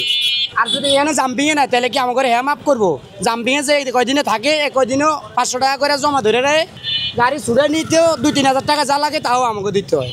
তাহলে আমাকে সব দিকে ধরা। জাম্পিংয়ে কোনোটা 11 দিন রায়, কোনো 13 দিন রায়, কোনো 10 দিনের রায়, কাগজ দেয়, কাগজের লেখা দিয়ে দেয়, হ্যাঁ এই তারিখে লয়ে যাবেন। তো আমরা ওই তারিখ মতো যাই, এর মধ্যে আরো 2-1 যাই, মাঝে মাঝে যাই, ঘুরি দেখি। কিন্তু এটা তো আমাকে লাগে ক্ষতি, কারণ আমরা গাড়িগুলো ভাড়া চালাই। তাহলে আমাকে জাম্পিংয়ে গাড়িগুলো না ধরিয়া আসলে ইনপুট ধরুক, ইনপুটে ব্যাটারি বন্ধ করে দেখ, ইনপুটে ব্যাটারি যখন বন্ধ করে দেয় তখন তো আর অটো বানাইতে পারবো না, অটো তো বানাই ব্যাটারি দিয়া, তাহলে তো আর অটো চলবো না। কারণ সেটা না করে আমগরে জ্বালায়, ওই যে আমগরে ভাইসে কাছে আমগরে ভাই আমগরে ধরে, মেন গোড়াত বন্ধ করে না, আমগরে ইয়া করে তো লাভ নেই, তো দান্দা না। কারণ গোড়াতে কথা না কয়ে আমার ঘরে ধরে। এই যে আমি এলাম প্রতিবন্ধী, আমার বামা তো প্যারালাইসিস, বাম পাও প্যারালাইসিস, এছাড়া মামা আমি অন্য কর্ম করতেও পারবো না। যতই আমি কয়েকটা কাজ আমি দেখছি, মিরপুর 10-11 নম্বরে যাই কাজ করছি, এও পারি না, ওই হাতের লাগিয়ে পারি না, বাম হাতের লাগিয়েও পারি না, বাম পার লাগিয়ে। তাহলে আমি মোটামুটি এটা হইলে আমি, আমার 3টা বাচ্চা, 2টা ছেলে 1 মেয়ে। তাহলে আমার বড় ছেলে 9-এ পড়ে, মাঝারটা মাদ্রাসায় পড়ে, ছোটটা ওরা মনে হয় আবার দেশের বাড়িতে, এর আনি নেই, কারণ এনে আমি 3টা বলেন মূর্খ থাকবো, শিক্ষিত বানাইতে পারবো। এই জন্য দেশে রাখছি, কম টাকা হইলে দেশে চলা যায়, কিন্তু এখানে তো 15,000, 12,000, 13,000 টাকা দিয়ে এখানে পাইতে পারবো না, দেশে চলতে পারবো। এই তাহলে আমার গাড়িগুলো জাম্পিংয়ে নিয়ে তো আমার ক্ষতি করে, এটা মালিকের ক্ষতি হয় না, কিন্তু ক্ষতি আমাকে হয়। সরকার চাই যে ভালো ভালো সরকার চাই, কারণ বিগত দিন তো বহুত সরকারে দেখছি, আওয়ামী লীগ দেখছি, জাতীয় পার্টি দেখছি, কয়েকটা দলে তো দেখলাম, সবাই কিন্তু এক মামা। আপনি যার কথাই কইবেন বর্তমানে সবাই কিন্তু এক। কিন্তু আমার এটা আমার দৃঢ় বিশ্বাস আছে, আমার মনে হয় জামাতটা আইলে আরেকবার, মানে এটা আমি মুসলমান হিসাবে কই, যত আমি মুসলমান যত যাই করি হিসাব তো আমার জামাত একদিন দিতে হইব। আমি তো জামাতটা যাক, আরেকবার চান্স যে আল্লাহ দেয়, আল্লাহরও আমরা কই, আর এবার আমরা জামাতের ভোট দিই। এতে যা হয়, যদি খুব ফিল্ডে কিছু করতে হয় আমরা আপনার নাম সমস্যা নাই, জামাত আমরা ভোট দিব নিশ্চিত। আমরা চাই যে জামাত আসুক, একবার জামাতটা চাই। আমরা চাই যে ইসলাম কায়েম হোক দেশে, ইসলাম আমাকে দরকার। সব দেখছি মামা, সবারই ভোট দিছি, আওয়ামী লীগ দিছি, বিএনপির দিছি, জাতীয় পার্টির দিছি, আর একবার ইসলাম দেখতাম স্যার। এই সবার কাছে আমার একটা রিকোয়েস্ট, সবাই দাড়িপাল্লাতে ভোট দিবেন। আমরা চাই যে ইসলাম কায়েম হোক বাংলাদেশ, একবার ইসলাম কায়েম হোক। কারণ দেশে যেগুলো চলতেছে, হুজুরের আইলে তো এগুলো চলবো না। এই যে গ্যাদারিং, ফালদা ফাল দিয়ে একজনের কুবাকুবি, মারামারি, মানুষের ভাত দিয়ে মাইরালা, যে শাস্তি আল্লাহ দেয় না, আনাম ভাত দিয়ে তো মানুষ মাইরালা। এত পাওয়ার, এত ক্ষমতা কিন্তু এখনো যায় নাই, হেরা কিন্তু ক্ষমতা এখনো যায় নাই। যেটা তো ফাটির কোনো কথা না, আমরা কাম করি ভাত খাই, আমি কোনো ফাটি নাই, কিন্তু কাম করে ভাত খাই। এরা ভাট ক্ষমতা না যাতে এরা ভাত দিয়ে মানুষ মারে, আর ক্ষমতা বলে কি আর ব্যাপার বুঝেন। এ কথা কই যে আমরা জামাতাই, এটা আমার কথা, আর দশের কথা বুঝিনি, এটা আমার কথা যে জামাত আসুক, জামাত আলী দেই দেশে পরিবর্তন। আর এরপরে এই যে দেশে যেভাবে চলে মহিলা পুরুষেরা, যদি আমরা মুসলমান, আমরা দাঁড়িয়ে রাখছি, ভাব আমরাও করি যে আমরা কি সব কামাই, ভাব তো সেকেন্ডে কথা ভাব, যেসব পরিবেশে মানুষ চলে, হুজুরের আলীতে এই পরিবেশ থাকবো না। আর আমরা কই একবার লাস্টবার একবার হুজুরের আয়োগ, দাঁড়িপাল্লা আয়োগ, ভোট বহুত মানুষের দিচ্ছে। এবার আমাদের 3টি চাওয়া, একটি হচ্ছে 20% বাড়ি ভাড়া, 1500 টাকা চিকিৎসা ভাতা, 75% কর্মচারীদের উৎসাহ ভাতা। আজকের এই 3য় দিনে আমরা একত্রে হয়েছি এই শহীদ মিনারে। আমরা একটি কথাই বলবো, আমরা সচিবালয় না, আমরা জানি যে অন্তর্বর্তী সরকারের প্রধান উপদেষ্টা ডক্টর ইউনূস সাহেব স্যার কাছে আমার আকুল আবেদন, আপনি নোবেল বিজয়ী, আপনি একদম বিশ্বের সম্মানিত সুপরিচিত ব্যক্তিত্ব, আপনি বিভিন্ন দেশে ভ্রমণ করেন, আপনি বরুণ কাছে যুক্তরাষ্ট্রে শিক্ষকদের সবচেয়ে বেশি ভিআইপি সম্মান দেওয়া হয় যুক্তরাষ্ট্রে। আপনি যদি ফ্রান্সের কথা চিন্তা করেন, ফ্রান্সে সবচেয়ে গুরুত্ব দেয় শিক্ষকদের, সেখানে আদালতে শিক্ষকদেরকে একমাত্র সম্মান দেওয়া হয়।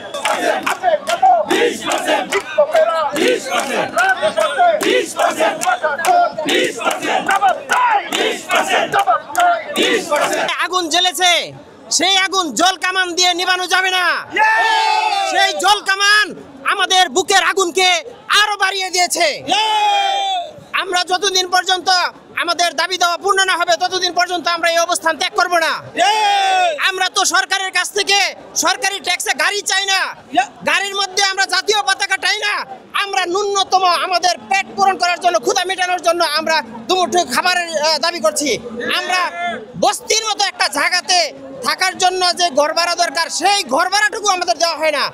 আমরা এই ন্যাক্কারজনক পরিস্থিতির উন্নতি চাই, আমরা আমাদের দাবি দেওয়া পূরণ চাই।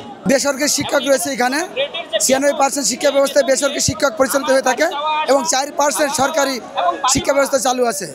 এখানে এই বিশাল একটি শিক্ষা ব্যবস্থা, যেখানে 96% শিক্ষা ব্যবস্থা চালু, সেই শিক্ষকদেরকে মাত্র 1000 টাকা বাড়ি ভাড়া ও 500 টাকা চিকিৎসা ভাতা দিয়ে সরকার মনে করেন আমরা অনেক কিছু দিয়েছি। কিন্তু আপনারা জানেন, যারা সরকারি স্কুলের শিক্ষক বা অন্যান্য সরকারি কর্মকর্তা কর্মচারী আছেন, তারা 45% বাড়ি ভাড়া ও 15 টাকা মেডিকেল ভাতা এবং শ্রান্তি বিনোদন সহ অন্যান্য ভাতা পেয়ে থাকেন। সেই তুলনায় আমাদের এই বাড়ি ভাড়া এবং চিকিৎসা ভাতা খুবই নগণ্য। আপনারা জানেন যে প্রস্তাবিত যে জাতীয় পে স্কেল ঘোষণা করা হবে, যার রূপরেখা দেওয়া হয়েছে, সেখানে সরকারি কর্মকর্তা কর্মচারীরা 60% বাড়ি ভাড়া দাবি করেছেন এবং 3000 টাকা মেডিকেল ভাতা দাবি করেছেন। আমাদের বিগত 13 আগস্টে যে আন্দোলন ছিল, সেই আন্দোলনে শিক্ষা উপদেষ্টা এবং শিক্ষা সচিব মহোদয় আমাদের প্রতিশ্রুতি দিয়েছিলেন যে আপনাদের 20% বাড়ি ভাড়া এবং 1500 টাকা মেডিকেল, এ তো খুবই নগণ্য। আমরা এটা মেনে নিলাম। আপনারা বাড়ি ফিরে যান, শিক্ষা প্রতিষ্ঠানে ফিরে গিয়ে কোমলমতি শিশুদের লেখাপড়া করান। আমরা 2 মাস সময় নিলাম, এই 2 মাসের ভিতরে আমরা প্রজ্ঞাপন দিয়ে দিব। সুষ্ঠু নিরপেক্ষ নির্বাচন চাই আমরা এই বাংলাদেশে, কারণ জনগণ যাতে স্বতঃস্ফূর্তভাবে কেন্দ্রে যাইয়া ভোট দিতে পারে সেই সুযোগ জানি এই ইউনুস সরকার করে দেয়। এইটাই আমাদের প্রত্যাশা। ইউনুস আসছে ভালো, খারাপ কার জন্য জানেন? যারা 2 নম্বর করে তাদের জন্য খারাপ। ইসলামিক শাসন হলে তো ভালোই, মুসলমান আছে ইমান নাই, ভোটই দেয় নেই। কারণ কি এই গেঞ্জামে তো আমার যাওয়ার দরকার না, আমি নিজেরটা খাই, আমি বাংলাদেশের নাগরিক, মন চাইলে মনে করেন ভোট দেব। কিন্তু সুষ্ঠুভাবে যদি না হয়, যদি কোনো গ্যাদারিং হয়, সেখানে আমাদের যাওয়ার প্রয়োজন নাই তো আছে। তাইলে সুষ্ঠু হইলে সেখানে আমি যাইতে পারি, যে আমি একজন নাগরিক, আমার ভোটের অধিকার আছে, সেই জন্য আমি ভোট দেব। কিন্তু যদি মনে করেন অস্বস্তিকর নির্বাচন হয়, সেখানে তো মানুষ যাবে না, আমি যাব না, আরেকজনও যাবে না। আমার জীবনের ঝুঁকি নিয়ে আমি ওইখানে যাবো নির্বাচন করতে, ভোট দিতে?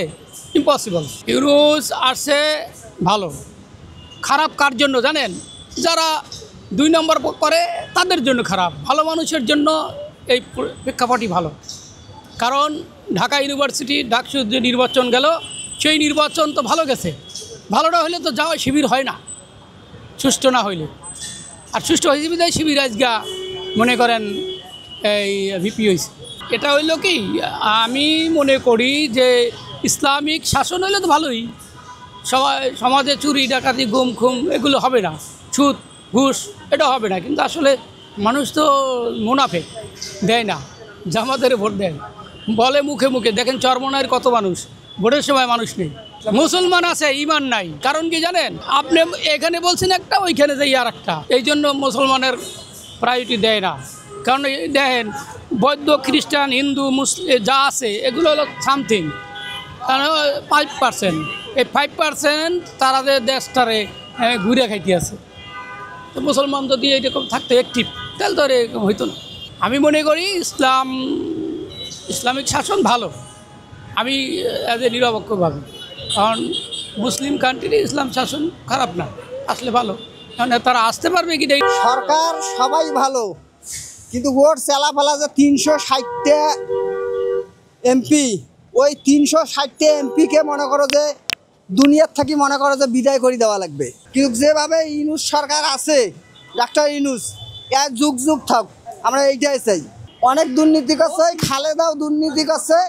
আর আমার একটা কথা, জামাত কখনো আসে নাই, ও বাংলাদেশের নাগরিক, কিন্তু উয়ারও আশা আছে দেশটা চালার জন্য। তোমার আওয়ামী লীগের টাইমে ওর বাড়ির যে একটা কাজের মহিলা ছিল, একটা লোকের খাইতে কতগুলো টাকা লাগে, ওর নাকি বেলা 4 কোটি টাকা। সরকার সবাই ভালো, কিন্তু ওর চেলাফেলা যে 360টা এমপি, ওই 360টা এমপিকে মনে করো যে দুনিয়ার থাকি মনে করো যে বিদায় করে দেওয়া লাগবে, তারপরে যদি দেশ ঠিক হয়। হাসিনা সরকার তো মনে করেন যে যেভাবে সাজে আলছে, ওই মাঝতে আসিয়া মনে করো যে সন্ত্রাসী একটা মনে করো সরকার হয়ে গেছে। ওই মনে করো যে কত হাজার হাজার মায়ের বুক যে খালি করছে। বর্তমান যেভাবে আছে এইভাবেই থাক। ডাক্তার ইউনুস ওই যতদিন মরে নাই, ওই অতদিন এইভাবেই থাক।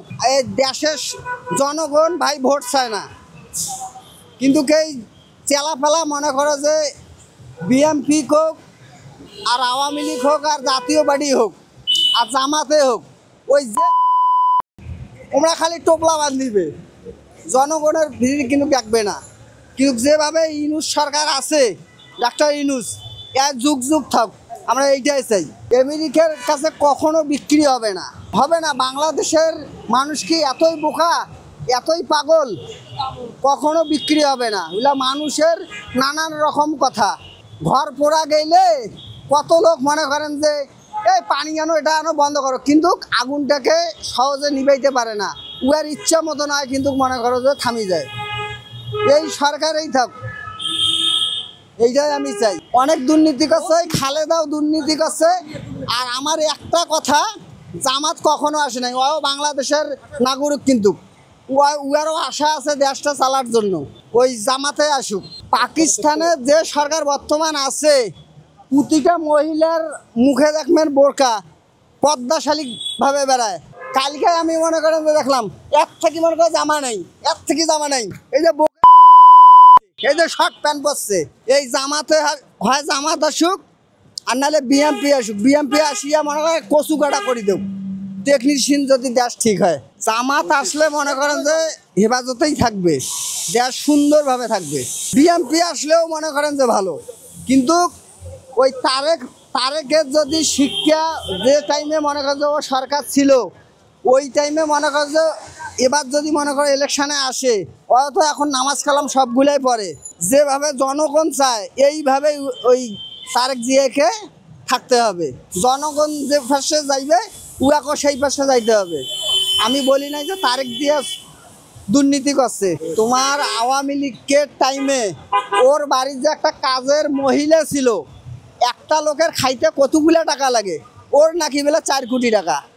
ওর বাড়ির বেলা একটা পিয়ন, উয়ার খাইতে কতগুলা লাগে, উয়ার নাকি বেলা 8 কোটি টাকা। এই টাকাগুলা কি হয়, একলা ভোগ দখল করে খাবে, আর বাংলাদেশের মানুষ কি ঢেউটিন? আমার কথা হয় জামাত আসুক নাহলে বিএমপি আসুক, কিন্তু এই হাসিনা সরকার বাস্তবে একটা খুনি সরকার।